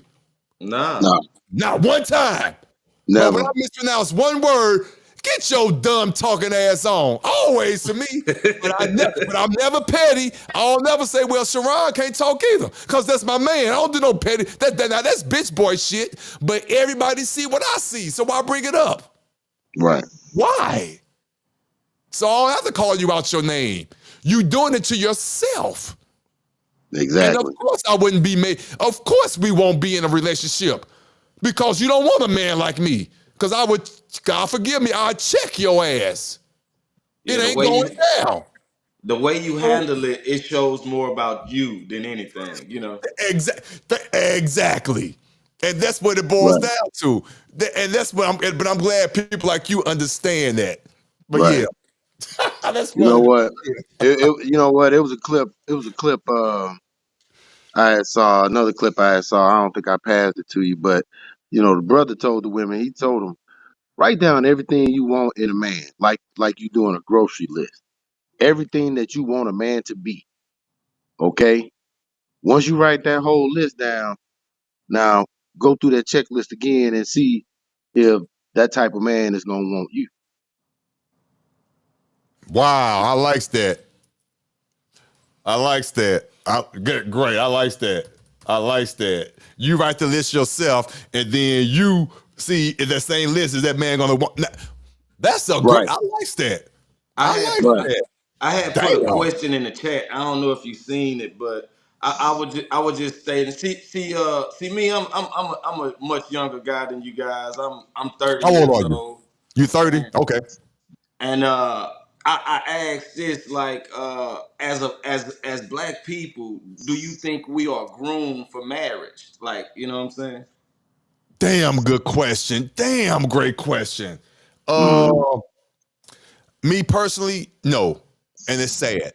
We're not grown for it. I wish we were. Now, me growing up in this, I know you might have a different answer, Haitian, but let me answer real quick. I'm gonna let you answer it. Me growing up, again, my father wasn't in the house. I was in the house with my mother and my grandmother, and I'm the oldest child. Okay, so I have uncles and aunts. I looked up to them. They were all married. They were all married. I would go over their house and spend time with them. My uncle Buster's, my uncle Sonny's. I know all the uncles. I'm chilling with them. They married, and on the Right. outside looking in, it looks beautiful. It looks like perfect, and I'm envious of it in the Right. good way, not the negative way. In the good way, my cousins got the daddy and the mama in the house. Okay, I'm like, damn, okay. But then as I got into my mid-teens to late teens, you realize, unfortunately, God forgive me, that shit was a facade. Affairs, this, that, not coming Right. home. It was just, I'm like, whoa. Right. So I'm like,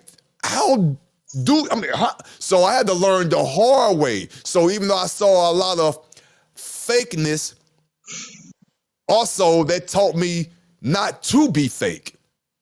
It taught me Exactly. to try to find the real deal. It also kind of at the same time too, my auntie had to sit me down. I was a runner. What that mean was the first sign of an argument or, because I don't like conflict, I really don't. I know it's funny to people say, but I really don't. So if I got into like an argument with my girlfriend at the time, the relationship would be over with because I don't like arguing. Yeah. I would go. So as I'm getting older, I didn't get married till like I was like, well, I got married in 2011, but me and my wife, we've been together since 1998. So I think I was, 29? Yeah, I was 28 going on 29 when I got with her. So I was still young. So I had to learn a lot of shit. We got into a lot of arguments where I was thinking about running. And that's the truth. That's why I like telling my real life shit, because this shit ain't easy. I was a Right. runner. And my aunt set me down. She said, baby, if you love her, you got to stop running. Figure out what the problem is and see if it can be fixed. Now, if it can't be fixed, then do what you have to do, but stop running. Man, that shit was so simple, but it resonated with me because I never had nobody tell me that. It sounds so simple, But me growing up, I saw the quote unquote fakeness and I wasn't finna have it. So the first signs of distress, I'm gone. But she let me Right. know you're gonna have distress. The question is, can you get past the distress That's it. so you can have a story to talk about? Right. That's the boom right there. So that's why I let people know the first 7 years is rough in a marriage. No bullshit. I'm not gonna even lie. Yes, it's rough. Mm-hmm. But once you get past that 7 years, not saying it's gonna be easier, it should be easier to maintain because you got into the first 7. You should understand one another. You should be able to pick your battles. You should know how to talk to your significant other and vice versa. You should know the trigger words, what not to use to get your spouse in an uproar because you know better. Right. All those things should take place after that 7 years. It should. So that's why I try to keep it real. And so to answer your question, I digress. No, we're not taught that, and I think we should. So that's why when you ask me the question, this is how I teach. I be honest with people and let them know this is the real. Can it work? Yes. Yes. Me and my wife been together, like I said, since 1998. It's not about the sex. Yes, it's still good. Be talking. Let's be real. But it's not about that. The bigger thing is spooning my wife every fucking night with my hand on their hip/waist, that little spot right there. I'm for real. When I can articulate that and be real about it and be so sincere in my voice that the next man can't even imagine what I'm talking about, then I won. Because you don't know what I'm talking about until you there. That's fact. You don't know what I'm talking about until you there. And I'm here. I'm there. You know what I'm saying? So that's what I like. So all that other shit, motherfuckers who ain't married, the motherfuckers who just got married and ain't there yet, who almost went through a divorce a couple of times and all that, and I smack myself every time I think about it, want to tear up now that I almost let my wife fucking go, you fucking idiot. She's a fucking fool. Because there's immaturity and you not knowing how to grow and knowing that you need to grow. That's why I say it's hard looking yourself in the mirror. People talk that shit. It's truly hard to look at yourself in the mirror and ask those tough ass questions. That's why I say I'm able to say I'm him with no hesitation, with no stutter, no nothing, because I know what I mean when I say that. Right. You ain't getting no platitudes from me. You getting the truth. Right. You getting it. Now go live yours. Go live it. And I digress. I talk too much. Answer the question, Haitian. No, we're not taught about marriage, but we've lost the teachings of family as well. Yeah. I don't think a lot of black families are as tight knit as they used to be. You know what I'm saying? But at the same time, the mind state of a lot of the youth is twisted up because it's too much confusion. Confusion in the music that they listening to. Number one, you know, the shows that we look at. A lot of that stuff plays a mental factor in psychologically in everybody's life. So, and they don't show a lot of positive black families on TV. You know what I'm saying? So, Yeah, and they don't show a lot of positive marriages when it comes to black couples either on television. You know, but you know that's why some men are starting to get into interracial relationships, interracial marriages. You know, Ooh, that's a whole nother topic too. Ooh, shit, boy. hey, And listen, I ain't gonna go there, but yeah. And I ain't gonna lie, I ain't trying to be funny. I love Sharon.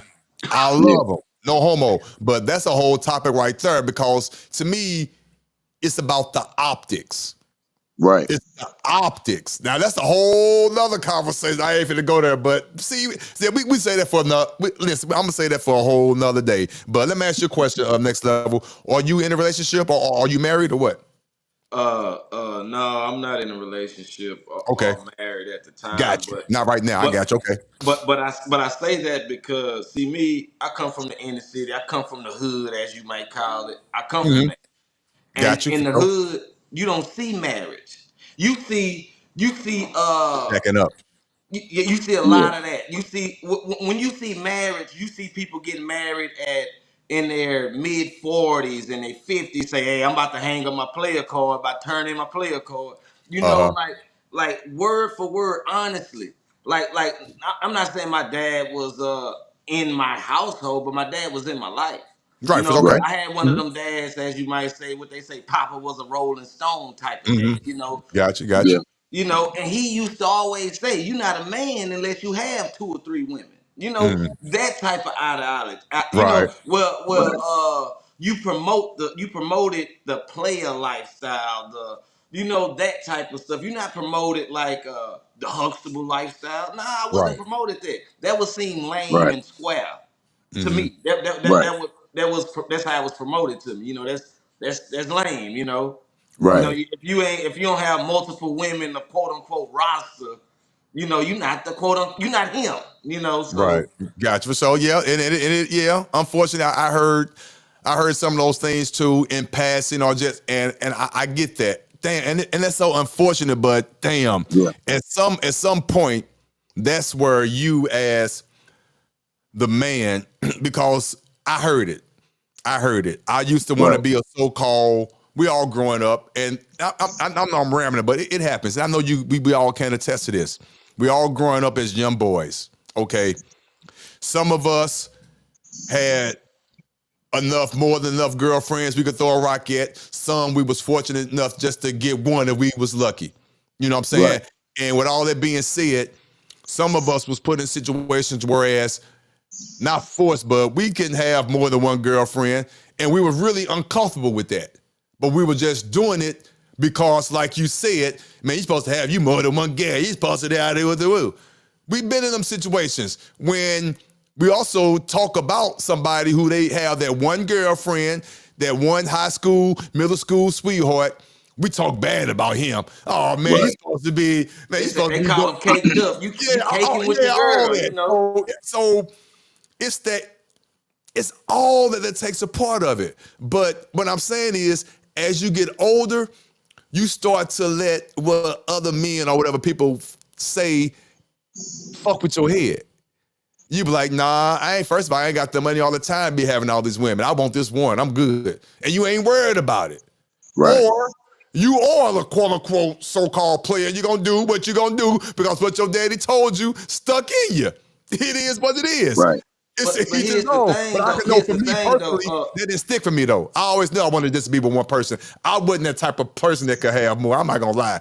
Could have more than one girlfriends. But Every here's the now and thing, again, though, have a Otis. little crossover in my little younger days. But the so-called say I got two or three girlfriends, and I was never him in that Yeah. respect. Right. But Otis, here's the Yeah, go thing ahead. though. Like when you said like if that's what you do, if that's who you are, yeah. But you got a lot of people that's not players, but they try to be and they mess over good women and they try to go. I mean, it'd be a lot of different type of. But my Yeah. whole Uh-huh. thing is why is it heavily promoted and accepted in our community? Got You, you. like, Okay. I got you. Yeah. Dude, okay, let me ask you a question. When you see that, fair question, because it happens. When you see it and one of your partners or cousins or nephews come to you and you see it, do you try to talk to them? You being 30, say, hey, why come you doing that? You ain't trying to, I'm not saying you want to get married or whatnot, but why, I'm just, do you do that? Cause I'm I mean, 53. I I talk to my mean, nephews. as of now, yes, because Okay. I had to do a whole mental mindset change. I had to change my whole mindset and my There you ways and go. my whole view of life. Because I mean, your whole ideology has to change. You can't just say out. You got to change it. And Right. Right. what I preach to because what I do is I work with at-risk youth, and Okay. I try to give them. That's why I say the type of information you give is very important. Because a lot of the financial shit, even with the taxes and stuff like that. I didn't know this stuff at young, Okay, got you. So I Okay. feel like if a lot of the youth, especially like the at-risk youth, like in the urban areas where they have a lot of broken families and stuff, Right. if they taught a lot of this stuff, that maybe they wouldn't lean toward the gangs, toward the criminal activity, toward Mm-hmm. early Right. pregnancy and stuff like that. But Right. what I teach to the youth is I teach the guys, I teach them, I call it the pop system, where Okay. it's purpose over pussy, because That part, I got you for sure. here's Yeah. the thing. I think a lot of young males, especially when they first start getting it and stuff, and they start chasing after women, or I got to get I got this girl, I want to get that girl. They start and they start losing not just their purpose, but it's a lot of people that lost their lives behind Come on, trying to sleep man. with this women, that women. It's a lot Yeah. of men lost their freedom trying to sleep with that. It's a lot of lost Yeah. financials, everything Yeah. Yeah. behind chasing after women. They done lost. Look at all the. Let's just keep it small and say, look at all the athletes that was in school that done lost their scholarships. Yeah. It's a lot of things. The Yeah. CEOs that done lost their positions. I Yeah. mean, Yeah. I I just feel Yeah. like a lot of people, a lot of men, especially black men, do kind of chase it more than they should, if you ask me. I agree. Listen, I agree. A lot of us, let's keep it real. We having a conversation. We all real. I'm 53. We all know how that punani could get you. The shit, listen, is good. It's juicy. I mean, if they treat it right, it's shade up, all that. Listen, I get it. I promise you I get it. Man, it's easier said than done. That's where the maturity comes into play, bruh. It really does. You have to have other things going on besides chasing after that. I get it. I Right. promise you I get it, but that's so easy said and done. We all had to figure that shit out, bruh. We had to, Right. and that's the hard part. We have to figure that out. We all been sprung. Listen, we all have. I'm keeping real. What's that phrase? I won't pronounce it anyway. But yeah, we all had our stalkish moments. I'll say that. Yeah. It Listen. happens. It's We not a. all had our stalkish moment Listen. where if We it don't. shit. We don't. The thing that we need to be telling our young men is to chase your dreams and not chase pussy. Yeah. Mm. You know what I'm saying? Chase your If dream. if You somebody would know. have told us at a younger age the pussy is gonna be there and really stand on it, a lot of our lives would be a whole lot better. Because that's true. Facts. It's going to be there, Yeah. Yeah. regardless. Well, I'm It's sorry. going to be there. I was told that. Oh, I you ain't gonna. was? Okay. Yeah, I was told that. Look, I mean, because you got to go. I mean, that same thing falls in line with the old bull, young bull story. You know what I'm saying? All Yeah, that. well, yeah. Yeah, you ain't got to Yeah. run down there to fuck them. You Nah, ain't got to run down there to fuck one. You can walk down there and fuck them all. You the motherfucking right. bull. Yeah, we all heard that shit. Yeah, we Yeah. heard that. Yeah. But I mean, yeah, man. I mean, we were supposed to. I mean, as men, you know, and I'm starting to see some young men doing it now. They starting to chase their dreams. They switching. They done got away from chasing pussy to chasing their dreams. Hey man, That's good. I can't keep chasing pussy, and I'm still sitting in this one spot. You know what I'm You know what I saying? think So it is though? You know what I think it is yeah, though? Because I think yeah, it's happening at the same time. And we all know this too. First of all, you got to pay to play. What I mean by that right, is it costs to take women out to Yeah. eat and all Yeah. that. right, Come on right, now. Got to You pay for right, gotta keep gas. yourself together, gotta get All new right. that. So outfits. Ain't no yes. right, Right. right. So It now ain't, right. So ain't now watch this though. If you got a job and you about something, far as the man is concerned, you about something and you know it's going to cost you money to entertain these ladies, you're going to be more selective as you get mature, and if you got the right support group around you to choose the type of women you want to spend that time with and your money with, because that's when you well, start to learn. Hear me out. That's when you start to learn, because it's going to be easier said than done. You're going to get got. It happens. That's when you're going to learn the type of women that are out there. When you take them out on dates, you're going to have to learn how to just weed them out, because your right, time is money. You know what I'm saying? You got to learn how. Are they gonna order that doggone steak? You know what I'm saying? When you first take them out, you know what I'm saying? Are they gonna be receptive to you opening the door for them and able to have and hold a conversation? You know, is it all about the monetary and what type of car you drive? You figure out all that stuff. You really do. If you don't fall for the punani that first night, you know, you got to avoid the pitfalls, but you know what to look for if you are a man of value. Now, that word man of value gets people in trouble. You don't have to be making six figures to be a man of value. A man of value is knowing who you are. A man of value is knowing that you have an X amount of dollar of disposable income a month to spend Right. on entertainment and trying to find you a significant other, and that woman that you take out, that woman is not trying to eat up your disposable income. She understands. That's Right. the key. Without it being said, is she trying to eat up all your disposable income, or is she trying to help you elevate your disposable income and help you entertain yourself within that disposable income? I know it sounds corny, but that's the truth. Let me give you an example. You take a young lady out. You out at a restaurant. You both looking at the menu. It's small signs. It's small signs. What is that young lady ordering? Is she Right. asking you certain questions and you having a conversation? Is she asking you what are you going to order? Because she's trying to figure out that price range. She don't want to go, or does she want to go? Right.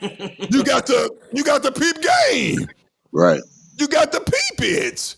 For real. Those are the nuances of the type of woman that you got out there. You know what I'm saying? You got to understand. You got to play little tricks on them sometimes. I do this every now and again. I don't even be meaning it. This is corny, but I promise I do it something when I was out there. Trust me, I got the money. I got it. Sometimes I do shit like this. I got it, but could you leave the tip? Yeah, sure. How much you want me to leave? Or could you leave the tip? I got it, but could you leave the tip? I thought you was gonna leave the tip. You know. Now that don't mean she wrong. I'm just doing something to see. You know, you just, Right. they do it, but Well, not you know like what? that. They got their own ways of doing it. You follow what I'm saying? But you just trying to see what type of woman that you're gonna have. That's all. Now it could be all the front, but that's a whole nother story. But at least you getting to know the groundwork is being laid. That's the part. That's the fun part of dating. Unfortunately, Listen. you get some duds in there, Listen. or you might be the dud. Shit. You should be any brother should be able to know what type of woman he dealing with within the first 15 minutes of you meeting her. Oh shit. Here we go. What? I want to hear this. First 15 minutes. Really? Okay, let's go for it. Yeah. First 15 I'm minutes, listening. you should be able How? to understand, huh? That might be true though. How? Just in their conversation and how they greet you. Okay. You know what I'm Now, saying? okay. Here's my question for you. Great question, and this is for next level. Now, here, okay. If you go out or you're dating a young lady, because that's another thing too. Woo! Let me digress a little bit. Another thing too.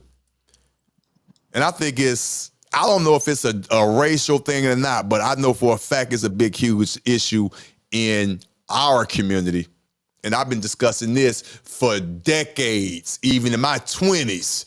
I think I was the only one really still using this term. A lot of people don't know what that term is. We don't know how to date.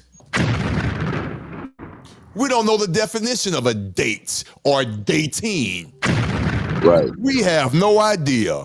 Even when I Dating. was in my 20s, even up today, right now, it's so fucked up in these people's mind. When you go out with somebody 1 or 2 times without even saying the word, you girlfriend and boyfriend. Tell me I'm lying. Right. Tell me I'm lying. Yeah, Right. you're right. That is crazy to Listen. me.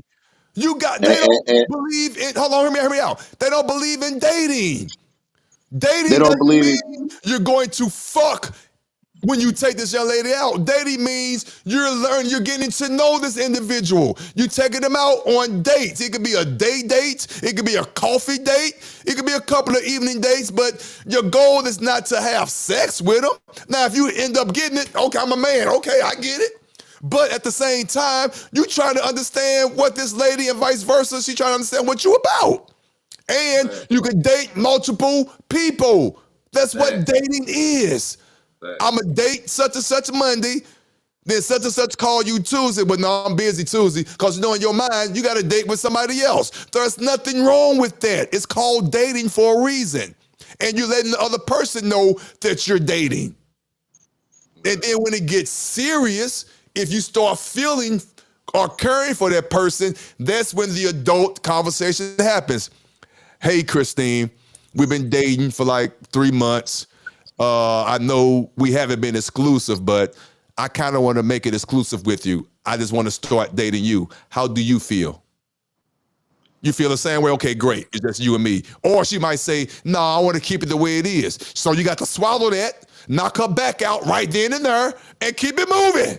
Yeah. But that's the grown-up shit to do. Listen. We don't do that. We go out for 2 or 3 times, we pay somebody bill, or we use their EBT card, and all of a sudden, your girlfriend and boyfriend, now they see y'all in public with somebody else, they flipping out. Tell me I'm lying. Tell me I'm lying. That's what's going on right now. We have no sense of dating. That's the scary part. Listen, we need to learn how to court one another again. That's what I was getting ready to get to. See, my girls understand there's a difference between dating and courting. Okay. Okay. Well, I thought it was the same thing. Explain it to me. I thought it was the same thing. No. It's not the same thing. Oh, if you are, yeah. Okay. Well, dating is just going out. We just going out somewhere. Courting is different. You got to understand. Oh, I like this girl. I think I'm finna try to. Okay, courting is the next step past dating. Okay, like I got exclusive dating, like we exclusive. I got you. Okay, I got you. Y'all call it it exclusive dating. I got you. But yeah, I it's got court. Yeah, because I mean, most people don't say courting almost. Right. Yeah, I got I understand that. Right, I understand that. But I got you. I got you. But yeah, but see, that's how my wife raised our girls. Yeah. There's a difference between dating and somebody wanting to be in a serious relationship. They need to court you. Right. It's That still, part. I mean, understand courting. I mean, I don't understand. Well, the methods of courting are different from what we knew. Right. I mean, trust me. I mean, I was the kind of guy growing up. I was the kind of guy that wrote poems for girls. You know what I'm saying? Oh, stuff shit. like that. Bro. I mean, I know. I did. Yeah. I know just how I plagiarized a lot. I took a lot of rap songs. We used to make mixtapes for them. You know what I'm saying? Right. Yeah. That's part. Make mixtapes. Express how you feel about it and shit. You know what I'm saying? That's how we got down. Oh man. That's how we got down. Making a little mixtape. So you know what I'm saying? Letting them know, hey, this strictly, this exclusively for you, baby. You know what I'm saying? Making them, you know what I'm saying? But that's the I feel other all thing that. but see, all of that kind of interacting with one another between male and females is what is hurting us. That's a big part of being able to understand what marriage is about and you know what I'm saying, what a family can be. You know what I'm saying? We don't teach that. Right. Listen, look what Natasha said. She listened. Natasha, thank you so much. You summed it up perfectly. When you're courting, your intentions are to seek marriage in a reasonable time. Dating is for casual relationships in the streets. And you are correct. So yes, so I do see that. Dating is just for casual outings, casual relationships. You're trying to figure some things out. You're trying to narrow it down. Yeah, I've been going out with 2 or 3 ladies. This particular lady meets majority of my attributes and things of that I like. Now let me see if she's interested in, being exclusive. So I want to start courting her. So yes, you are correct. Yeah. Gotcha. Let me ask you this. What's up? I was on a panel one time and I got a lot of pushback for saying something like what you were saying earlier for us the dating thing, Of course you cause did. cause you had guys who was standing on like dating is for us the intent for us for sex, like you know what I'm saying, like for as. No. Yeah. And I was And like, that's I the was like, I don't date for the intent of sex. Like, I didn't date it. I didn't took women on dates and about nothing about being sexual. Like, That part. not saying I Yeah. didn't right. find them attractive or I wouldn't take the opportunity if it rises, Of but course. it, But I it, get it what was you're just saying. mostly about the company of, The conversation, that or part, what if and you being like her seen. personality? Or what Right. if we about to say I'm about to go hiking and I know she like to hike. Let's just go That's it, hiking. man. There you go. Right. You get it. You But get I, it. Right. I was Yeah, looked you at get as it. weird, and Yeah. I'm a The, friend zone type of guy or whatever. Nah, bruh. You yeah, good. yeah, First of yeah, yeah. all, You got if those if yeah, if, if you she got those leave that friends crack, with you ain't gonna be benefit no niggas out friend. there. Trust me. You Yeah, good, bruh. You get it. You get the yeah, concept of dating. I yeah. promise you. Listen. I'm easy to please. I'm one of them. I'm when I say this, if you know how I won if I asked an attractive young lady to go out on a date and she says yes, and I'm seen with her. I feel good when she riding in my car on the passenger seat, the music going. I get out my car, I open the door for her. She get her sexy ass out. People looking at me and her. I'm Right, winning. That's how simple I am. I'm putting the chair out for her in the restaurant. I'm winning. I don't care. I promise you I'm like that. Anything after that is a bonus. If I see her right, again the next day, great. If I end up knocking the boots a few weeks later, even greater. But the point of it is, we went out on a date. You said yes to going out on a date with me. And we sat down and we had a conversation, and I paid attention to what you were saying. And hopefully vice versa. I'm right. winning. So hopefully, I'm being real. See, I think about the future. I like to play chess, even though I don't play chess. I'm thinking about moves down the line. Shit, Right, if you saw me, another woman saw me. right, Yeah, right. for real. That's how I'm petty like that. Now, if we hit it off, that's even better. So you get it, next level. but You but get do it. but do should that's how we see dating? Because a lot of men, that's how they see dating, as opportunity for sex. Like, I No, take that's this bull. woman No, out That's for the wrong dinner, mentality. I gotta no, have Those, sex at those, the end of the night. listen, But that's how listen, no. that's listen. Those are men that were raised that weren't raised to that were just raised to look at women like they cattle instead of fact. an asset. You know what I'm saying? I mean, because most men want a woman that's going to bring value to them. You know what I'm That saying? part. You know, Yeah, we look for a certain value in a woman that we want to lock down and stay with and commit to. You know what I'm saying? There's a certain value. You know, we don't. I mean, it's not no. Hey, you know what? I think I'm gonna just drop a dime over here. You know, at this dating thing that most men think now is supposed to be just a stick and move type deal. You and know, they not. that's the wrong concept. Yeah, that's Yeah. not. Yeah. You They do know. conflict the two. They do. And honestly, our women need to be taught that again as well. It's not just only on the man, because I'm being honest. This is my story. I ran across a lot of women who were only interested, I'm sorry, Oh in yeah. sex. That's it. Yeah. I Yeah. wanted the relationship and they didn't. You know what I'm saying? So that's where the nuances come in. To whereas that's is that really called dating? You just came across or ran across a young lady who found you attractive. and she wanted to have sex with you. That's it. They call them Right. one night stands. It sounds negative or whatever, but it is what it is. But I but I ran here's the call it. across thing I though. ran across a few of those, and women are like that, like men. Yeah. It's both exclusive. Some women will just want to meet you, and you can have in your mind, damn, she nice. I really want to date her. Nah, she just want to have sex with you, and she gone. Ain't nothing negative about it at all. She just wanted to have Right. sex with you. You Right. got to accept Because that if you too. look at it, it's a lot of men that uh that if you ask them, they don't really. And Say it, I know say it, we can say say it, this the internet say and it. with the panels and shit, but just listen to what some of these guys said. Like a lot of these guys say they in a relationship just to have regular sex,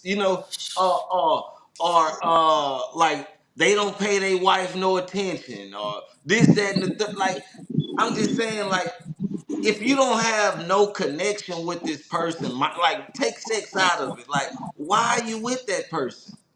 Right. Well, that's Like, why a lot of the marriages are failing. Right. That's why the divorce rate is high.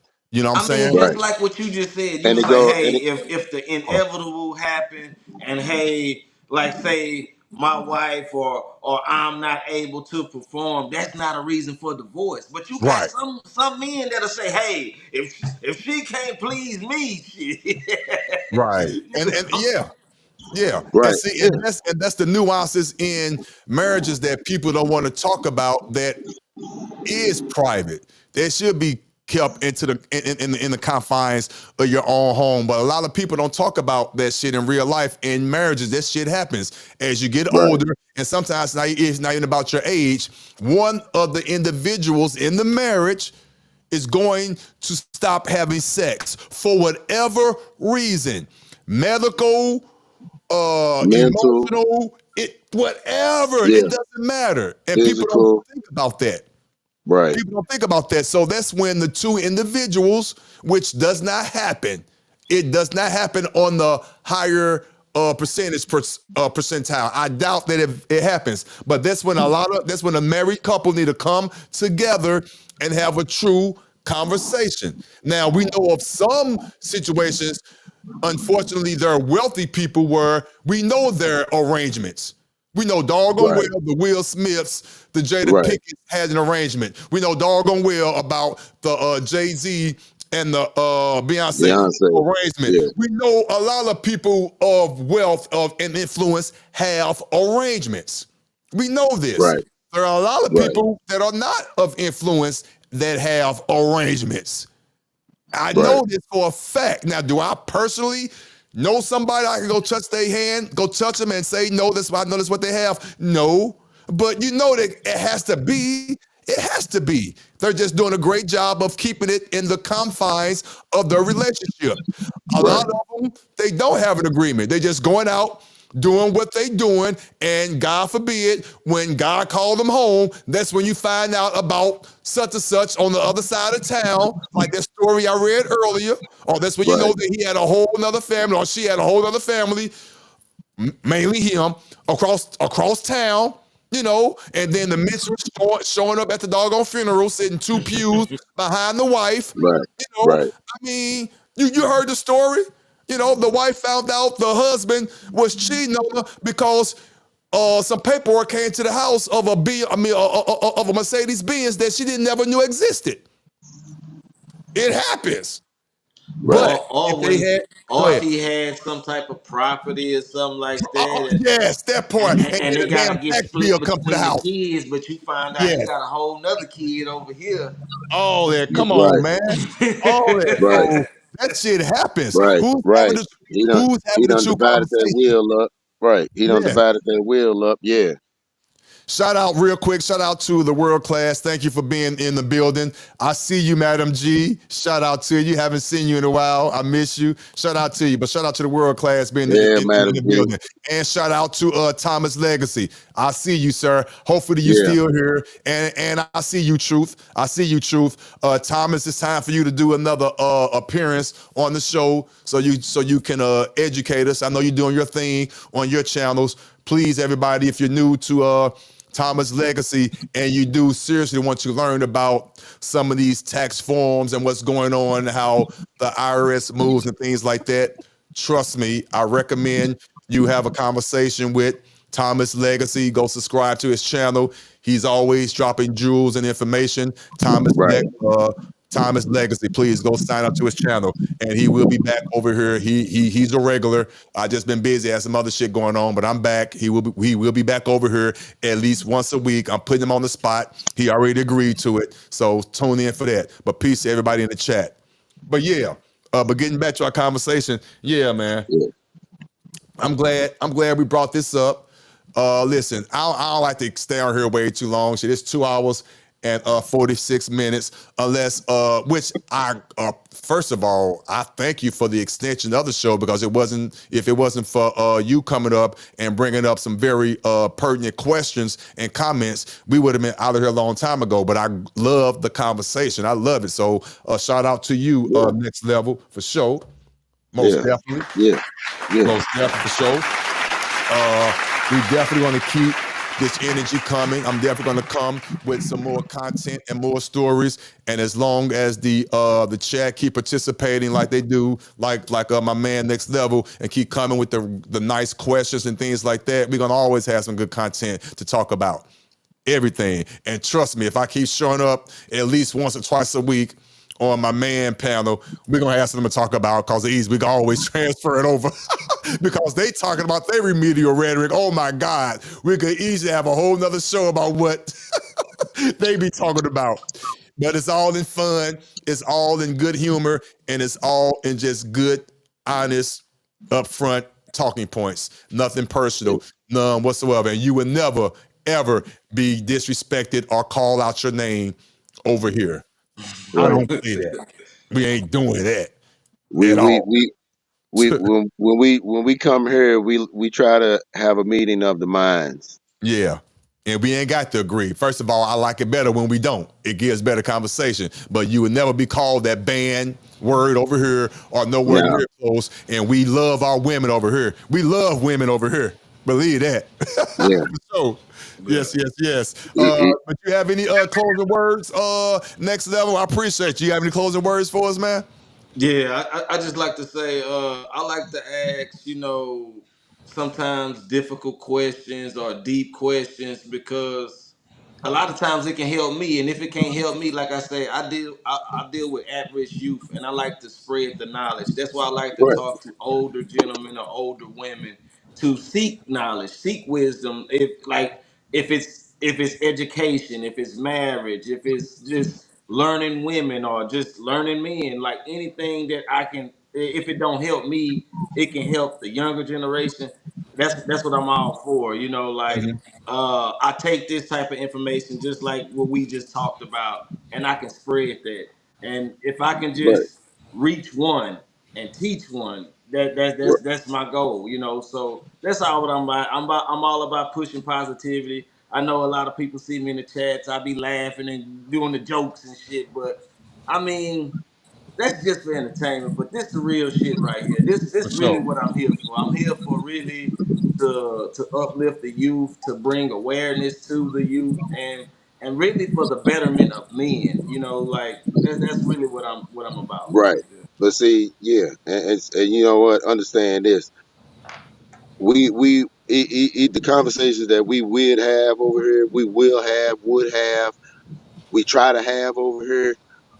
We not trying to go off of what the statistics say, because the statistics ain't got shit to do with the streets.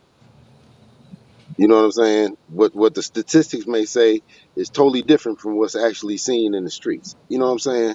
So, going by statistics, yeah, that's good and all, but within certain demographics, if you're not really getting in deep base with the streets and understanding what the streets are crying about, Exactly. you know what I'm saying?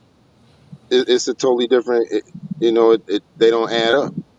I or prefer yeah, personal or experiences like what yeah, Otis be talking yeah. I was just about. about to say But that. Yep, Yeah, yep. I prefer that well over That stats part. and statistics, you right, know. Thank you, Next Level. right. I was just about to tie that in. I was going to Yeah, give a little bit slight pushback on what Haitian just said. That's why, again, there's no echo chamber here. I push back slightly on what Haitian said, but for the most part, he is correct. Um, there is a place for for the statistics. I give him that. There is a place for it, but in real life, when I'm telling you my experience, and when Next Level asks me what I would do or what I experience, that's when the statistics go out the damn door. Because it's not right, about the statistics then. It's about what I went through, what I lived through, what I persevered, how I overcame it, what didn't work, why I could tell you that oven was hot, why I could tell you don't cross the street when that light said don't cross. I could tell you that. And it got shit to do with statistics. right. I can tell you that because that's what happened to me. Now, what happened to you, don't know. But you asked me a question and I answered it. That's Yeah, the difference where statistics ain't got shit to do with nothing. And that's where people tend to take that and run with it. But yeah. But yeah, I see Next Level, it's buffering, but he was done anyway. I appreciate you, Next Level. And you know you always yeah, welcome on the panel. I rocks with you for yeah, sure. yeah, Um, yeah, for sure. Shout out to Shiesty Bum. I see her coming in late. I appreciate you, Shiesty. Shiesty being Shiesty. Shiesty is the queen of trolling. I respect her. She do her thing. She good. I love her. Let her handle her business. Thanks for being over here. She has a wrench. I gave Shiesty a wrench. I don't know if that was a mistake or not, but of course it wasn't a mistake. She always supported me, and I appreciate her. Thank you for right. coming over, just popping in for a brief second. I definitely appreciate it. But yeah, we are now at the 3 hour mark. Okay, all right, Next Level, I got you. You got a phone call. I appreciate you for sure. Go ahead and take care of your business, man. And I'll be seeing you soon. Thank you, sir. We are at the 3 hour mark. Your turn. Do you have any closing statements you'd like to make, Haitian, before we get up out of here? You know what? I'm stuck right now. Good. Don't worry about it. Got you. We're gonna get up out of here. Yeah. One more time. Thank you. Peace and love, everybody. Though. Yeah. Hey, peace and love, you guys. Listen, I thank you again for the support. I really do. I can't do it without you. I just like having conversation. If you like to have a topic of conversation of whatever, please email me, OtisWho, the number one, at gmail.com. OtisWho, the number one, at gmail.com. If you would like to support the show, please hit the QVR code or leave a cash app. The QVR code, or let me do that one more time in case you need the QVR code. Here's the QVR code. Please scan the QVR code. Also, again, you can leave a cash app, 99 cents. I appreciate that. It's all good if you'd like to support the show.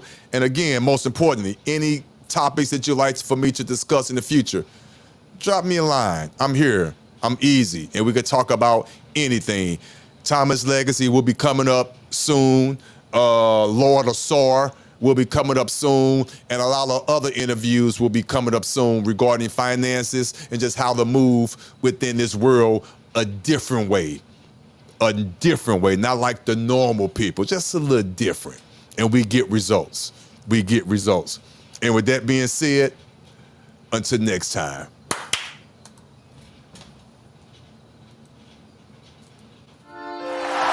OtisWho. Music. Ain't nobody coming to see you, Otis.